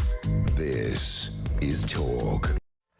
Welcome back. We haven't got very long for this, I apologise, but let's go straight to my next guest, ex-British Army officer and Chief Executive of We Served, Hugh Andre, friend of this station. Welcome, Hugh. Hi, Kevin. How are you? I'm very, very well. Very, very quickly, I'm sorry we've been sort of waylaid by this Aston Villa situation, but Charlene White, ITV newsreader, Loose Woman host, and also she was on, I think, I'm a Celeb, if not last year, the year before. She was the first out, I do believe. She hasn't been wearing her poppy on TV. or a poppy. There she is. And she's given this kind of really bizarre reason. She proudly cited her RAF veteran father from Jamaica who served with us, with Britain, and who has recently died, very, very sadly. But she doesn't wear, she says she wears a poppy off screen, but doesn't wear one on screen because she believes in the impartiality rules, I'm quoting her now, the impartiality rules that exist in broadcasting with regard to charities. Well, what on earth is that all about? You know, what's she talking about? I mean, I just wonder whether she actually is one of these people who doesn't really like the idea of what they call celebrating war or something. I don't know her actual reason. I mean, millions of young men and women, Kevin, as you know, made that ultimate sacrifice and gave their lives so that she does have a choice. Personally, it doesn't bother me, but I do find it disrespectful. But to me, that when I look around this country at the moment, I just see a lack of respect on so many fronts. Yeah. I have friends and colleagues who, I'm thinking of one person now, actually, who on Sunday, he spends the day on his own. He just goes off on his own and with his own thoughts and remembers all the guys that he served with, and that's his way of remembering. Where I have an issue on two fronts. One is, why haven't we got Remembrance Month when every other single minority seems to have a whole... That's true, that's a good point, yeah. Secondly, the poppy's red. It's red to signify the blood given by so many millions, so that, you know, we live in a free country, in a democracy. Yeah.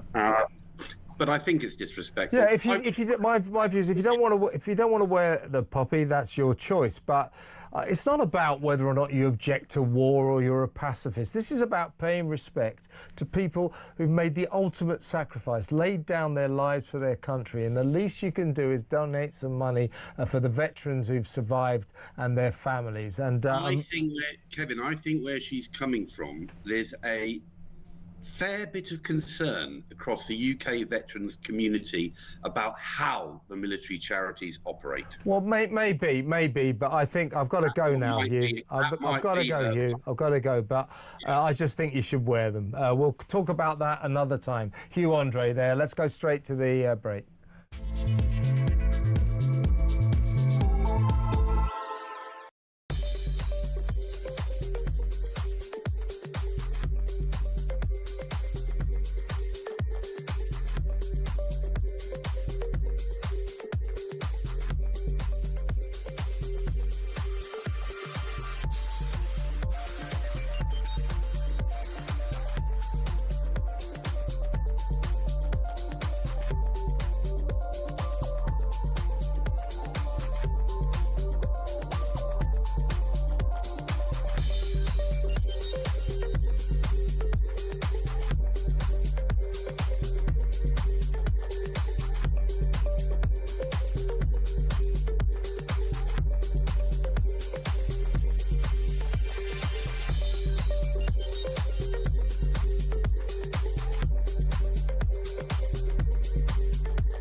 right now. Big news coming this December. Our talkTV app is moving to the Talk app. You can watch, catch up and listen to all your favourite shows and podcasts anytime, anywhere, all on the Talk app. From Monday, 1st of December, the talkTV app will no longer exist, so don't miss out. So head over to your App Store or Google Play and search Talk now.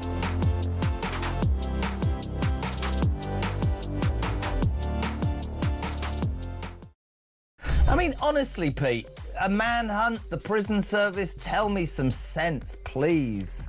David Lammy, hereafter known as the Monopoly Minister, because everybody receives a get-out-of-jail-free card. Really appalling, particularly with the Algerian prisoner. The police were not notified for 6 days. So he had a proper head start on the police, and quite simply, he could be anywhere on the... Across the UK, on DAB+, on YouTube, on the app, on your mobile, the home of common sense. This is Talk. Welcome back. Kinsey Schofield will join us after the news. But the big story of the night, of course, has been what's been going on at Aston Villa with a pro-Palestine protest going on around Villa Park as Aston Villa play Maccabi Tel Aviv. And, of course, the fans of Maccabi Tel Aviv, the Israeli fans, have been banned. A big protest, or smaller than we thought, really. But this is one of the incidents that we've been showing you. Remember this? Every match that the barbaric Israeli establishment or their teams are at, we will be at. Takbir! Takbir! That is Great Britain today, folks. What is going on? Allahu Akbar. Unbelievable. Let's go to the news, and when we come back after the news, Kinsey Schofield with the latest from Planet Meghan. You don't want to miss that.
Across the UK, on DAB+, on YouTube, on the app, on your mobile, the home of common sense.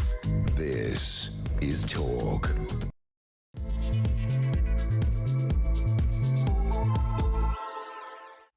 Welcome back.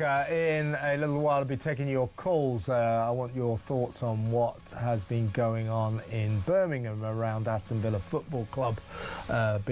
Big-ish pro-Palestine protests, 6 arrests as far as we know so far, some scuffles, very, very sort of un-British looking scenes. As you just saw, Palestine flags and Pakistani flags, Allahu Akbar, a lot of chanting of death, death to the IDF, from the river to the sea, when will Palestine be free? These are all anti-Semitic chants. The question on the table is, have we sort of legitimised anti-Semitism, Jew hatred in this area of Birmingham, where 76% of the population are Islamic? That's where Aston Villa football ground is. And the fans from Maccabi Tel Aviv were banned from this ground. Well, why? Don't ban, if it was Manchester United or Millwall or whatever, they wouldn't be banned, would they? So, are we seeing a kind of strange enshrining of anti-Semitism in an area where the predominant population is Islamic? 03444991000. Also, the BBC want your thoughts about the ongoing row over Panorama. And also the fact they spent £18 million on accommodation and travel over the last 3 years of spending wildly. They've also spent over the last 5 years, they spent £200,000 on train fares, taxi fares and hotel rooms that were never used. £200,000, that's your money. What do you think about that? 0344 499 1000. Also, they think 600, maybe more, migrants came across the channel illegally today in small boats. So that's back on. Let me know what you think about that. 0344 499 1000. All that. So we'll take your calls in a little while, play some of your WhatsApp voice notes, and I'll read some of your messages. Oh, yes, also, I should say, we had to cut Hugh Andre, our friend, former British Army officer, actually cruelly short because of the Aston Villa thing. But he was we were talking about, and it's not just about, Charlene White is a TV presenter. She's the host of Loose Women. She does some news reading as well. She was on I'm a Celeb. She hasn't been wearing her poppy on TV, and she says it's because she believes in the impartiality of charities, broadcasting rules about charities. Are you buying that? I mean, I don't mind if you don't want to wear a well, I think you should wear a poppy, but it's your choice not to. But this, when she says the impartiality of charities, the broadcasting rules about the impartiality of charities, well, Charlene, just about everyone else on television wears a poppy. Why would you make that point? If you don't want to wear a poppy because, you're a pacifist or you don't want to celebrate war or all those usual reasons, say so. I can't understand her reason, but generally speaking, let me know what you think about people who don't wear poppies at this time of year. David Lammy, let's give him the benefit of the doubt. He forgot to wear his to Prime Minister's Question Time yesterday and was swiftly handed one by another Labour MP who happens to be an RAF veteran. And I can't get too high-horsey about this tonight, can I? Because just as I was saying, David Lammy didn't wear his poppy to PMQs, I looked down and mine had fallen off. So there are genuine mistakes, but we're talking about people who deliberately don't wear poppies at this time of year.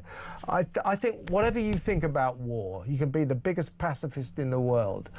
I don't see, if you're a pacifist, you hate war, you're against war, I don't see that clashes with wearing a poppy to pay respect to people who have laid down their lives for their country, who've given the ultimate sacrifice for the country in which we live. I don't see that clashes with pacifism. Do you? Let me know. 0344 499 1000. Should we pay respect to our fallen? No matter what you think about war, yes or no? 0344 499 1000. We'll get to that in a little while. Now it's time to take a break from quite a heavy news agenda tonight, and let's go straight over and talk in Los Angeles to the host of Kinsey Schofield Unfiltered, Kinsey Schofield. Hi, Kins. And I'm I am wearing my poppy. My microphone is in the way, but my poppy is here. Yeah, you're right. We work in the television industry and the program. There's always a problem of trying to put your mic around your poppy. So, but mine fell off earlier, just as I was getting. Should wear your poppy. Oh, I'm not wearing one. Not one of those moments. Anyway, let's talk. Well, my God, Kinsey. She's back to acting, and as I said, we've seen some of her performances, old Megan, over the years. I often thought that on Suits, she was outperformed by the furniture, but she's coming back to acting in this film called Close Personal Friends. It co-stars Lily Collins. She's from Nepo Baby, Phil Collins' daughter. Yeah, what's it? Emily in Paris, isn't it? Her film. Yes, Phil Collins, Nepo Baby, Jack Quaid, that's Dennis Quaid and Brie Larson. Meg Ryan's son.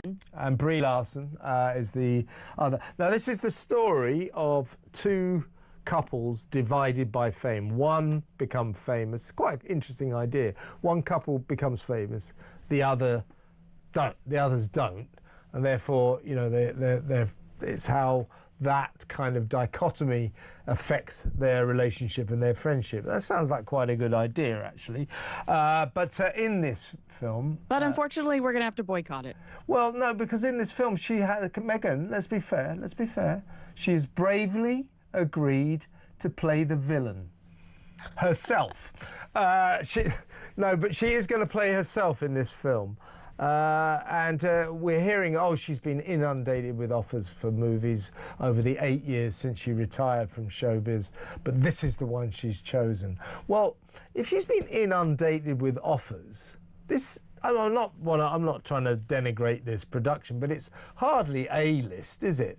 I mean, this is hardly an all-star. It's nepotism on parade. Lily Collins, Phil Collins' daughter, Jack Quaid, Dennis Quaid's son, Meghan Markle, Prince Harry's wife.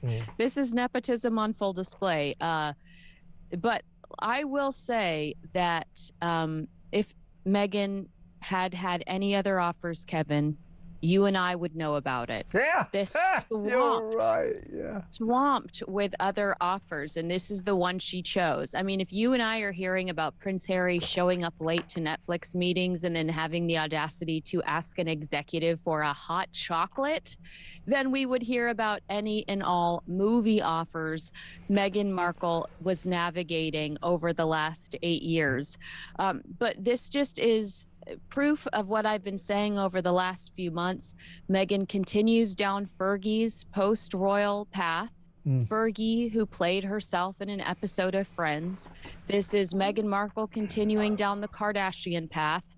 Meghan Markle playing herself is what Kim Kardashian did when she first got her foot into the scripted entertainment world. She played herself. Tyler Perry, who's on the screen right now, gave Kim Kardashian one of her first real acting gigs. So, yeah, I mean, I would expect nothing less. Meghan is continuing to follow Kim Kardashian in Fergie's footsteps. Yeah, so what basically neither you nor I are buying this idea that after being inundated with offers since she was retired from acting 8 years ago, this is the film she chose. My suspicion is this is the first film she's been offered, and it's interesting that she's supposed to play herself. But it does, as you indicate, Kinsey, reveal that or underline what we've already been seeing for some time now, a couple of months now. She is thrashing out in all directions like a whirling dervish, trying to hit on what to do next. So, you know, we have, as ever, you know, the, what is it you call it, the loose fruit scam jam, trying to sell mundane products at incredibly expensive prices. That didn't seem to be working that well. Suddenly she turns up in Paris Fashion Week and starts giving interviews about, yeah, I've always been seen as someone who's involved in fashion, and maybe that's my way forward. And then suddenly she's doing this. There's no direction. I think she's desperately looking for what to do next and can't quite work it out. And so she's just gone for this rather sort of low-key sounding movie. Well, I think you've made a pretty good point throughout. I mean, I don't know how long you've been saying it, probably years now. Influencers who succeed have to be likable. Meghan remains deeply polarizing. So when I look at this, I see a clear attempt to take control of her pop culture presence. She wants to shape public perception. And if people like her, they're more likely to buy her products. The only way this role works is if she is self-deprecating and silly. If she digs her heels into the Duchess title or to the Duchess persona, I think it's a fail, and that it will anger audiences and they will reject it. But if she leans into the laugh and she pokes fun at herself, then it's a way for her to change public perception. But, just to go back to your point that you've been making for a long time, I think the ultimate goal here is to get people to like her, and they don't right now. And this might be a tool that they use to try to change people's minds. Good point. But I think the real story here is it's mildly interesting that she's going to go back to what she calls acting. A lot of people would say she's been acting the role of a royal wife now for 5 years, 6 years, whatever it is.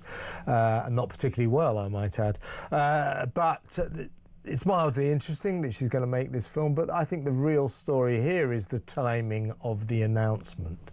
Prince William is in Brazil on his Earthshot Prize mission, doing a lot of environmental work. He's just hooked up with our Prime Minister, Keir Starmer. There's the COP30 summit conference coming up. So Prince William, for the past few days, has been soaking up the headlines, playing beach volleyball. What was the headline? Beached whales, of course, and up by Sugarloaf Mountain, getting lots and lots of TV coverage, lots of newspaper coverage. And it's all about how sexy he is again. Like, all of the headlines are like, I had a crush on Prince William when I was a teenage girl. All of a sudden, he's hot again. Those are really good and surprising headlines coming out of Rio. Exactly right. And guess what? As Prince William, as ever, basks in the media limelight, along comes an announcement from Meghan. I'm going back into the movies. So she's seen what's going on in South America and tried to get the initiative back, tried to hog a few headlines herself. Happens every single time, doesn't it? It does. I think Meghan, who promised a life of service when she stepped down from the royal family, I think it was honorable for her to announce that, she spent yesterday loitering around a craft service table in Pasadena, California. But there's two things going on here. Yes, to the Prince William, but also it's convenient that this news drops the same day that Page Six releases an exclusive story. That's in the story. New York Post, diary column in the New York Post. Hollywood has soured on Prince Harry and Meghan Markle. And Hollywood sources told Page Six that there is not only no appetite left for the Sussexes in LA, but they've also worn through any goodwill they had. Another source says people are sick of them. Their act has gotten stale. They said the couple has no finesse when it comes to business. I love the line, they're just hopeless in professional settings. And they talk about Harry showing up late for this Netflix meeting and having the freaking audacity to ask this executive, not an assistant, an executive of Netflix, for a cup of hot chocolate, even though he's running late to this meeting with this high-profile Hollywood powerhouse. He goes, can you get me a hot chocolate? Of course there's no hot chocolate in the building because these people are grown-ups, so they have to go find it. This is in Page Six today, is it? Yesterday. That he asked the Netflix executive to get him a cup of hot chocolate. And this drops at the crack of dawn. So I feel like that this is Meghan trying to shut down this Page Six report that mirrors the Vanity Fair American Hustle article. Because remember, they talked about how Harry always asked for hot chocolate around Spotify, to the point where Spotify pitches him a show where he judges hot chocolates with friends, and his team actually went away and contemplated it for a little bit.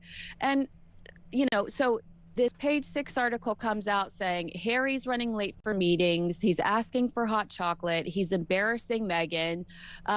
They also say that Meghan's convinced she's the smartest person in the room and she's listened to everyone.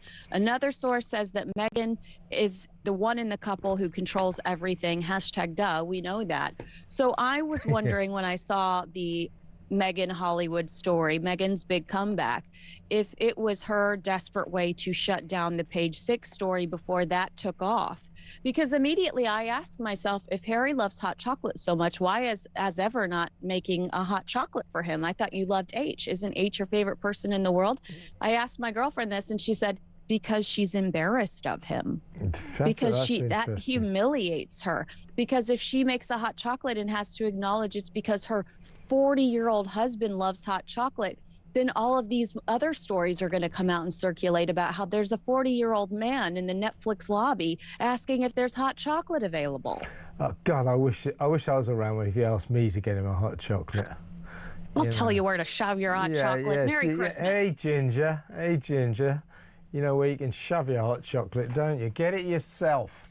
Get it yourself. I'm not your servant. And that executive should have said the same thing. Just proves he's so thick, he's so dumb, you know, that he can't quite perceive that, you know, everybody isn't his servant. Everybody isn't there to attend to his every need. Extraordinary story. And how many professional meetings have you been to? I mean, you and I are in them pretty regularly. You walk into the meeting, hopefully on time. If you have any respect for the person whatsoever, I know some of your producers are cringing because I've been late a few times, but you walk into the meeting on time and the executive assistant might say to you, can I get you a coffee, tea, or water? A coffee, tea, or water. That's what's normally on hand. The fact that this man thinks that hot chocolate, I mean, how many times has he watched Willy Wonka and the Chocolate Factory? You need to find some reality. He's a man-child, isn't he? He's a man-child. He's lives in a totally different world. Exactly right. Well, listen, but also, before it was announced, or Meghan announced that she's coming back into this movie, in a blatant bid to overshadow Prince William, you know, her nemesis, her brother-in-law down in Brazil, Harry was at the same game. So I thought that was going to be the big story, was that as William got to Brazil, Harry suddenly announced, oh, I'm going to Canada to meet some of my fellow military veterans and we're going to mark Remembrance Sunday together. There's nothing wrong with that, by the way. Nothing wrong with that. That's a good thing to do. But it was the timing of the announcement. And everybody went, look, he's trying to overshadow his brother again. And typical Harry, they put out a statement saying, oh no, you don't understand. You don't understand it. It's because you know, we have such a truncated moment of opportunity to make these announcements. Because he doesn't get the same security as a working royal. Yeah, no, he didn't. No, Kinsey, we've got to get this right. He said because he doesn't get the same security as other working royals, as if he's a working royal. The reason, Harry, oh ginger nuts, listen to this, the reason you don't get the same security is because you're not a working royal. There he is trying to classify himself as a working royal and trying to come up with an excuse for why he announced his trip to Canada at the same time his brother's getting all the headlines down in Brazil. The real reason I think he announced it then was to try and get a few column inches away from his brother, his hated brother. Same old story for Meghan, same old story for Harry. They cannot stand it every single time they see either Catherine, Princess of Wales, or William, Prince of Wales, in the newspapers, on the TV. Every time. They've got to try and overshadow them, haven't they? They do. I mean, and then, I mean, none of their actions match their words. You know, even for Prince Harry to write this open letter to about why he loves Britain, and he suggests that you should knock on a veteran's door and ask to have tea with them and ask them to tell you stories. Harry, when a veteran showed up at your door in Montecito and wanted to bring you the documentaries and the books he'd written about Montecito, you had your security send him away. He was so upset that he talked about it. Is that right? And then you never reached back out to that veteran and said, hey, I'm so sorry we dismissed you, but bring back your books on Montecito and your documentaries on Montecito. We'd love to see them. I believe it was an 80-year-old veteran that knocked on their door who had created books and videos about the history of Montecito. And he was excited that they'd moved to the neighborhood and wanted to share that with them. So it's like, practice what you preach, Harry. Yeah. So this essay that he's written for Remembrance Sunday, 647 words. It's called The Bond, the Banter, the Bravery, What It Means to Be British. And I'm thinking, well, you know, why are you writing this? You ran away from Britain. You don't live in Britain. If you love it so much, what are you doing in California? I mean, I suppose I can talk, but I know what I was doing in Los Angeles when I was there. I was doing my job. Journalists tend to get posted around the world. That's where I was posted. And you weren't accusing the country you just left of racism on Netflix, on international television. Yeah, and all of us and everybody in the country being slave drivers. So yes, he's gone to California, he's poured a bucket all over us. It's not just the royal family, he called them racists. He's called the rest of us Brits a bunch of slave drivers. He never ceases going on about what's wrong with this country, and yet suddenly he's, oh yeah, the country I love, the country I serve. Well, it's fine words. But it just seems like it's just words. He's not really living what he's writing there, is he?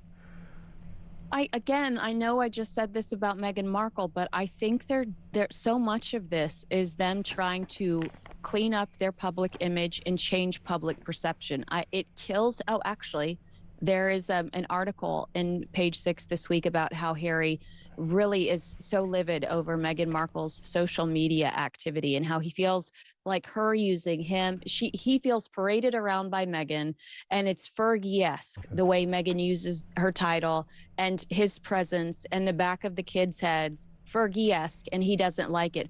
But one thing they say is that Harry is used to being, or was used to being, loved, and he really resents not being loved. He really resents sitting at a Dodgers game and being booed. Yes, when his face last week, shows wasn't it? up on the big screen. And so I think that we are seeing a lot of them trying to change public perception. They're trying to damage control, trying to clean up their image. And that's what I thought of when because where was this letter 5 years ago? Where was this letter 4 years ago? Where was this letter 3 years ago? It feels like they're sitting around going, how can we save ourselves? Get back the popularity they once had before they Mexited and ran away from Britain to a new life in the California sun, and they're never going to get it back. They've lost it, they've blown it because of their behaviour. Now, Kinsey, it's Christmas coming up, it's the holidays, as they say in Los Angeles, and I know what you've been looking forward to, and me too, because Meghan's posted a film, a video. I can't be bothered to show it, to be honest with you. It's so pathetic. It's these sort of hands excitedly opening this Christmas present, and you open it and then open it, and it's 3 jars of Scam Jam, as ever Scam Jam. Imagine if I gave you that for Christmas, you go, is that it? But she's still trying to flog us mundane. Modern day coal. Yeah, but she's still, exactly. She's still trying to flog us mundane domestic products at astronomical prices. She hasn't quite given up on that lost cause as ever. Well, and then her friend Oprah Winfrey, Oprah Winfrey putting it on her list, it just tells you how much Oprah Winfrey is no longer relevant or influential too for Oprah to pick that for her must-have Christmas list. It's like, what? Oprah claims that these are the types of things she would gift people. You're Oprah. Like, who are you mad at? Who hurt you? Who hurt you if you're bringing this to their house? Yeah. No, I mean, this is all she's got. I do think Meghan would make a lot more money doing these types of cameos in movies than she's ever going to make selling jam and $64 candles. I forgot about them. And also the 87 buck bottles of wine as well. And if you buy 12 of them at $1,000 and over $1,000, she'll let you off the $20 shipping fee. She expects what a hangover! Yeah. Like what an expensive hangover. No, thank you. Who's going to, spend that much money on her plonk? No, I could not tell you. So, where I thought you were actually going to go with this is we're in the month of November.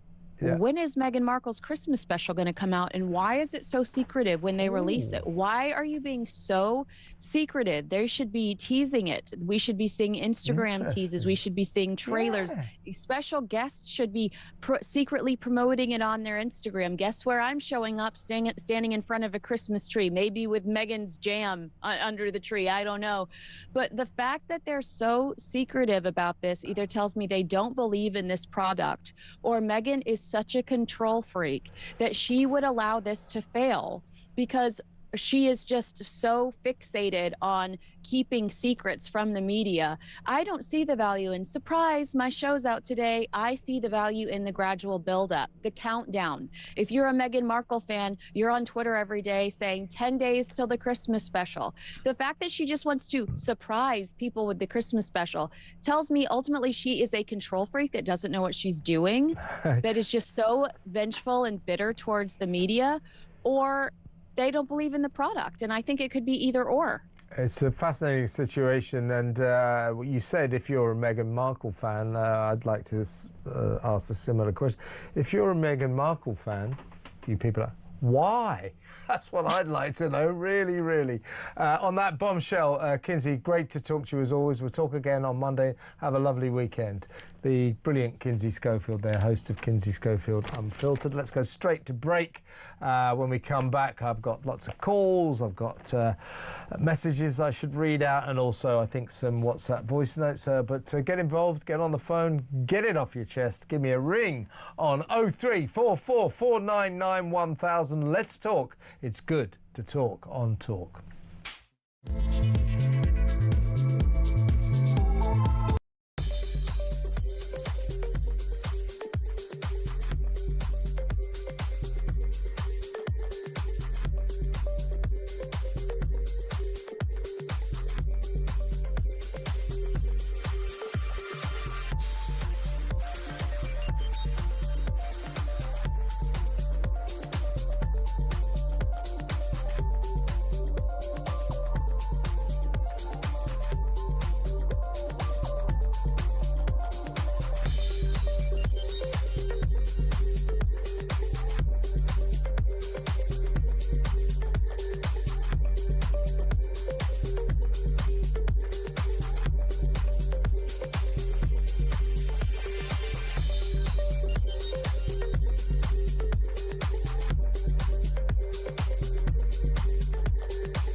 Right.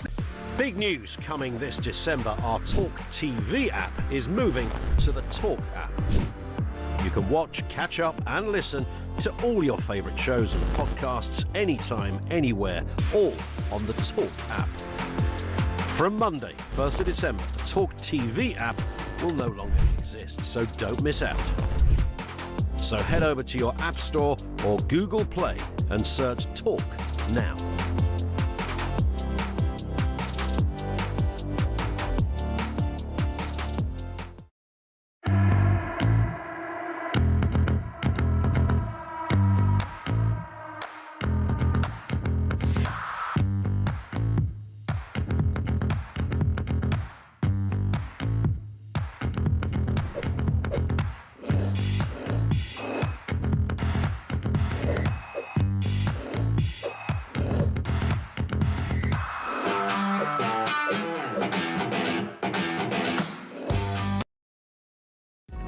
Across the UK, on DAB+, on YouTube, on the app, on your mobile, the home of common sense.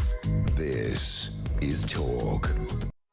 Welcome back. Let's play. I've got lots of calls. We'll go to the phones in just a second. I might read a message. But first, let's go to... we've got some WhatsApp voice notes. This is Jonathan in Israel has left a voice note about Maccabi Tel Aviv. Hi, I'm just listening to Kevin in the car. I'm driving in Israel, actually. Firstly, when I heard that Allah tune, I thought that I was driving past an Arab town, and I thought that somebody had taken over my phone. But also just wanted to point out that the Yosef that was on before, he's actually an Israeli Arab. He's not an Israeli Jew, as Kevin you'd said. So he's showing that Israel is not an apartheid state, and that as he said, this is really the people demonstrating against Maccabi are supporting the terrorists.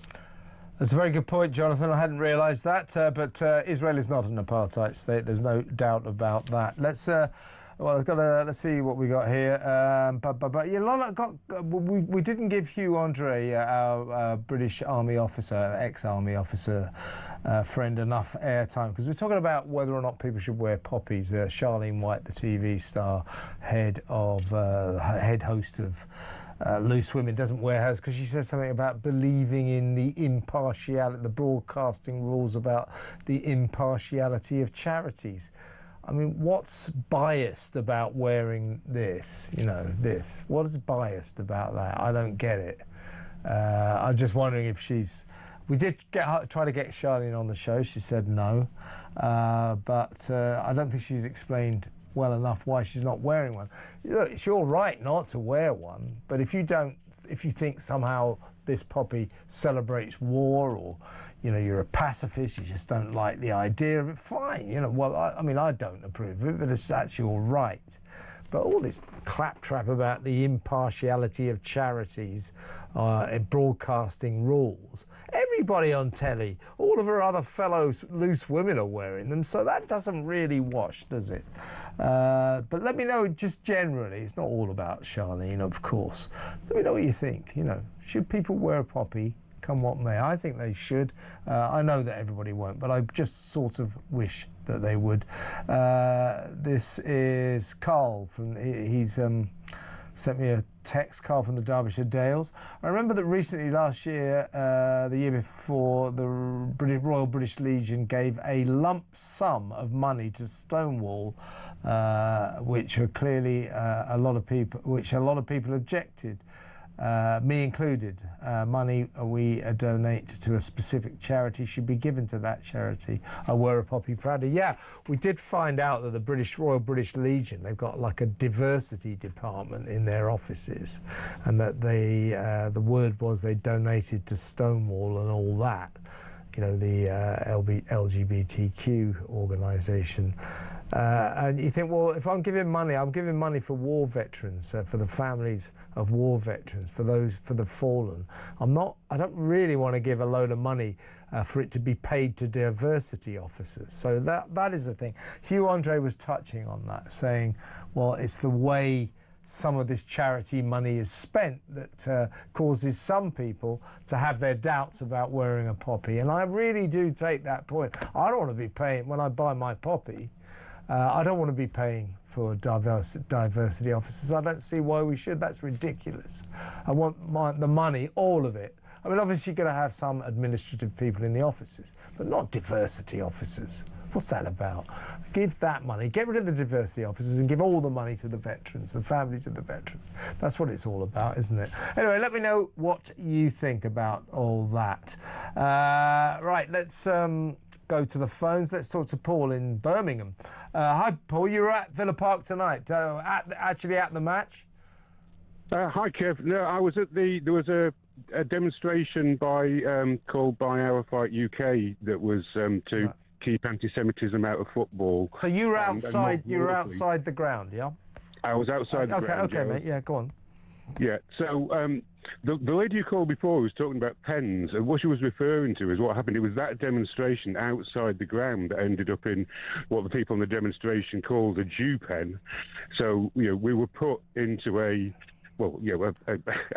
cage outside the ground, and it was, I hasten to add, it was for our protection. I was a bit confused there, Paul, because I wasn't aware of that. So you were actually put into a kind of cage. Wow. I assume it's what they use for people who've misbehaved at the matches or something. But yeah, it was a pen. It reminded me of football ground pens, from in the old days. But were you happy that that was for your own safety? Oh yeah, it was. Yeah, fair enough. That's what I thought. It was kind of ironic that people were, we were calling it a Jew pen in that it was. there was an irony. There was an irony to it, but it was entirely. It really made the point that. It's like when I told friends that I was going on this 7th Street. Are you Jewish, Paul? By the way, people saying, "Sorry, okay. You just took a stand. Good for you. Good for you. Yeah, exactly. Yeah, I did. Yeah, I feel really strongly about it, Kev. Yeah, so I mean, I had dozens of people saying, stay safe when I told them I was going. And it's like you think, well, why should that be necessary? Why should people say stay safe just because I'm going to Birmingham to hold up a placard saying keep anti-Semitism out of football? What was the atmosphere like there, Paul? What was the atmosphere like? It was teeming with police, absolutely teeming. I said to. I'm going to mention a presenter from another channel. I'm sure you're big enough to accept. I'm absolutely not. Do not mention any of my rivals. No, I'm joking. Who are you talking about? Yeah, Josh Howie has been a hero on this, and he instigated this demonstration. So, and I said to him afterwards, it takes a lot of police to enable a few Jews to walk safely through Aston tonight, and it did. It was pretty intimidating going back to the station from the demonstration. We escorted there, and it was. But the actual demonstration itself was fine. There was a lot of support from Villa fans, a lot of Free Palestine sort of chants and stuff from people who didn't appear to be Villa fans, But it just made you think. What sort of country have we ended up as? Exactly right. Are you a Birmingham? Are you a Brummie? Are you a Birmingham resident? I'm a Bristol Rovers fan. Yeah, I've got Bristol Rovers. So you got all the way out there. But I mean, this is the point, isn't it? We're talking about an area, Aston, around the ground. Where 76% of the population are Islamic, are Muslims. Now, I mean, a lot of people are perturbed about that, but, I wouldn't necessarily be that concerned about that if it wasn't for the fact that it looks very much to me as if the local community or many members of the local community rose up and said, we don't want Jews in our area. So Aston, or Perry Bar, the constituency, it seems to be turning into a no-go area for Jews. That's anti-Semitic, it's divisive, it is sectarian in a way, and that is very worrying. That West Midland Police basically said, we can't keep Jews safe there. Well, I think West Midland Police should have made it their sacred duty to make that area safe for Jews. And the Maccabi Tel Aviv fans, by the way, they're losing 2-0, they should have been allowed to that ground. I think we made a big mistake by banning Israeli fans from coming to watch their football team. Yeah, that's the point of it. It was that, I think a lot of people didn't go on this demonstration because of the threat, but it's the threat that is the reason why it's really important to go on that, to stand up to you. You've got to stand up to this stuff. Yeah. It is very worrying. I mean, I keep saying that, West Midlands Police, they said, we can't guarantee the safety. There's elements of the Maccabi Tel Aviv fans who are troublemakers, intent on causing trouble. Well, now there's a big surprise. Some football fans are intent on causing trouble. Every football club has got those kind of fans. It seems to me that if it was any other club, West Midland Police would have set about making it safe and monitoring those rowdy fans. But because they're Jewish, and because this is a very predominantly Islamic Muslim area, West Midlands Police basically said no Jews allowed.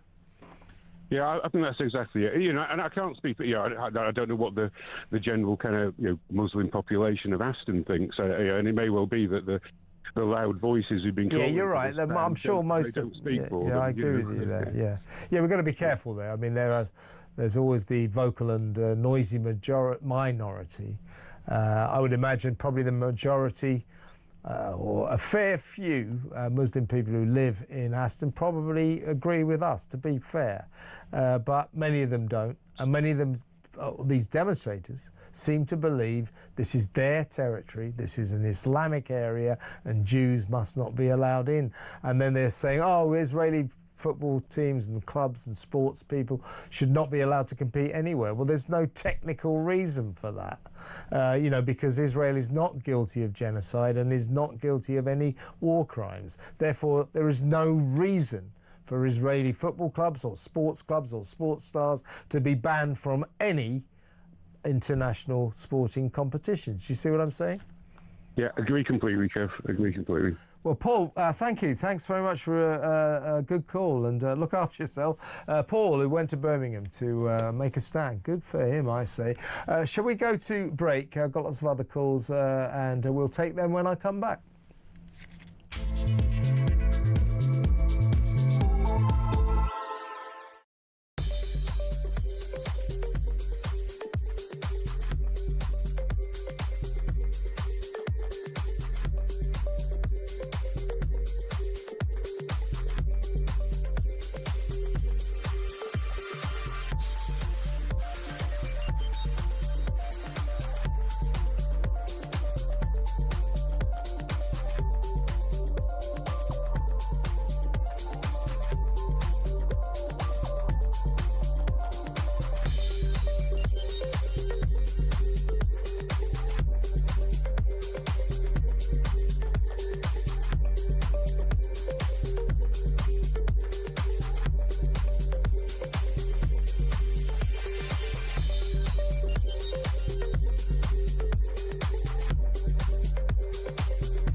Across the UK on DAB+. on YouTube, on the app, on your mobile. The home of common sense. This is Talk. Welcome back. Quick WhatsApp voice note. This is Jill on anti-Semitism. I actually don't know where to begin. I feel as though I'm living in 1930s Germany. I feel as though something dreadful is going to happen. Have we not learned anything from history? And the saying is, history repeats itself. Well, I feel as though it is. This anti-Semitism, this complete and utter anti-Israel, anti-Jewish, is just frightening. And can we please stop illegal economic migrants coming into this country about whom we know nothing and don't seem to care about where they're from, what their intentions are. Can we stop them coming? Yeah, a chance would be a fine thing, but I absolutely agree with your sentiments, Jill. Quickly, let's do a last WhatsApp voice note so we don't have to do them later, so I don't forget. This is Tristan. Georgina's so right. I've been thinking this for so long, is the people that could stop this and condemn it is the government, but they're not. And then you have to ask, is it because of voting? Is it because of something else? What is it? Because if they could actually stop this in its tracks, they could stop this segregation, they could stop these protests, they could stop it all. And it's just going to get worse. And I don't know if we can wait till 2029 for another election. It's just getting worse. It's just terrible. Well, the first thing you have to know about this Labour government of ours is, they are craven in their pursuit of the Muslim vote. And the reason, Keir Starmer says it's totally wrong to ban these Israeli fans, the Maccabi Tel Aviv fans from the Aston Villa game tonight. Totally wrong. Oh, it's terrible. And then he just faded out. So it's the wrong decision. Then he just didn't really. So it was allowed to go ahead, and it should never have been allowed to go ahead. Shall we go back to the phones? Let's talk to Vicky in County Durham. Hello, Vicky. Hi, good evening, Kevin. How are you? I'm very well. You want to talk about Aston Villa and what was going on in Birmingham tonight? Yeah, it's absolutely appalling, Kevin. In my mind, the match should have been banned for everyone going. People can call me racist or what they want to call me, but at the end of the day, it's Nazi Germany. But hang on a second there, Vicky. Don't you think in order to avoid the tenets of Nazi Germany, that this game should have been allowed to go ahead? It's a basic human freedom, a football match between two clubs from different countries, and it should be a basic human freedom for the fans of those clubs to be able to go to the match. That would have been, that to me is what we should have enshrined. Instead, we banned the Israelis. Yeah, you're exactly right, Kevin. Yeah, the Israelis have been banned and it's wrong. Yeah, I agree. Totally wrong. Yeah. The Jewish people have been persecuted for many, many years. And what did they do wrong? Absolutely nothing. Absolutely. Nothing. Yeah. I mean, I'll tell you. The 7th of October was absolutely appalling. And you get these idiots marching, and they just don't know history. They should be made to watch what actually happened that day.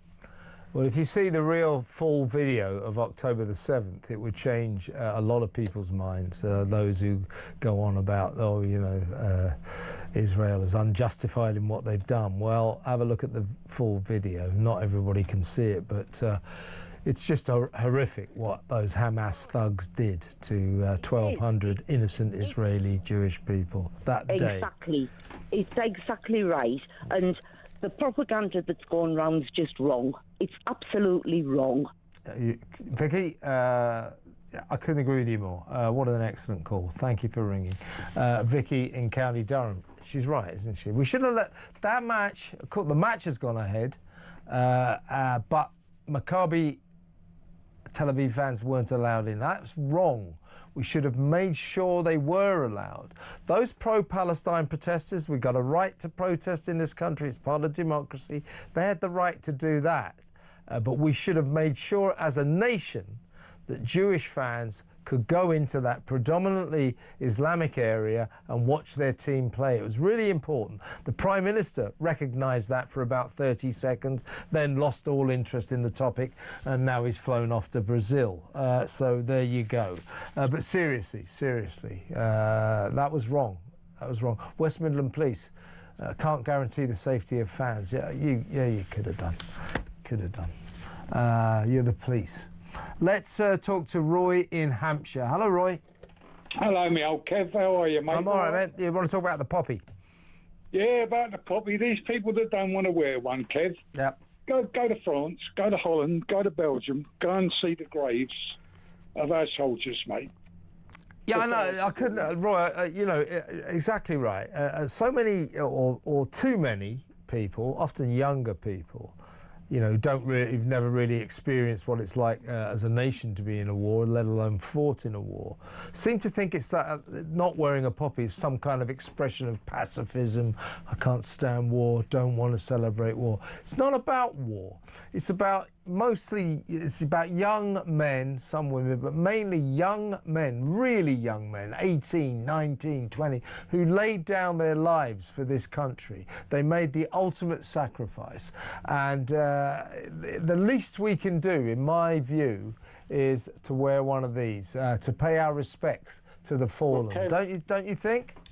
Kevin, mate, I stood by the graves in the Falklands as we buried our dead over there, mate. Mate, yeah, and I shall watch on Sunday. I shall watch the King, and I shall watch the princes laying their wreaths, and then I shall turn it off because there's no way I'm going to watch that Starmer put a wreath on a cenotaph for our country, mate. Well, I salute you for that, Roy, and I salute you for your service as well. And thank you very much for an excellent call. With you all the way. Roy in Hampshire there. Yeah, we got time for, I think we have, yes. Let's quickly talk to Lisa in Cardiff. Hi, Lisa. Hi, Kev. Hopefully it's not quickly. Well, I haven't got long, but I've got a couple of minutes. Go on. Right, but I've spoken to you before, right? Yeah. I spoke to your lovely Nick DeBar many years ago saying the government aren't listening. This is long before the flags came in, all this stuff that's going on now, right? I am, may I stress, I'm a member of the Reform Party, but I am not a racist, right? Well, so, it doesn't follow that if you're a member of Reform, you're a racist at all. What I'm seeing in Birmingham tonight is like, well, it's unbelievable. It upsets me to the core. It's like a Muslim caliphate, and I'm not anti-Muslim because I have a lot of Muslim friends, but the police, the closure of schools, the amount of police... Yeah, it's wrong, isn't it? You're so right. It's so wrong. It's a football match. I do believe that all fans should go to football. Couldn't agree with you more. Couldn't agree with you more. So it's a great thing. But Keir Starmer, cop. Yeah, what's he? Yeah, have you seen him on the telly? He's like sort of standing in a jungle, going on about asylum seeker sex offenders being released from British prisons. Yeah, what is he doing there? Right. Also, King Charles. The Queen would have stepped in by now. She would have got Keir in and said, what's going on? Right? That's not going on. And we have so many genocides all over the world, and it's the Jews they hate. My stepfather was Jewish. He lost his parents, da-da-da-da. Well, right, yeah, absolutely. Lisa, I've run out of time, but give me a call tomorrow night. We'll have a proper chat. Thank you for calling. Lisa in Cardiff there. That brings this show to a conclusion. You've been an amazing audience. I've been me, and it has been a busy night. Harry Cole, Saves the West is next, and then Andre Walker and Ash Gould. You don't want to miss any of that. See you tomorrow at 7. Be there.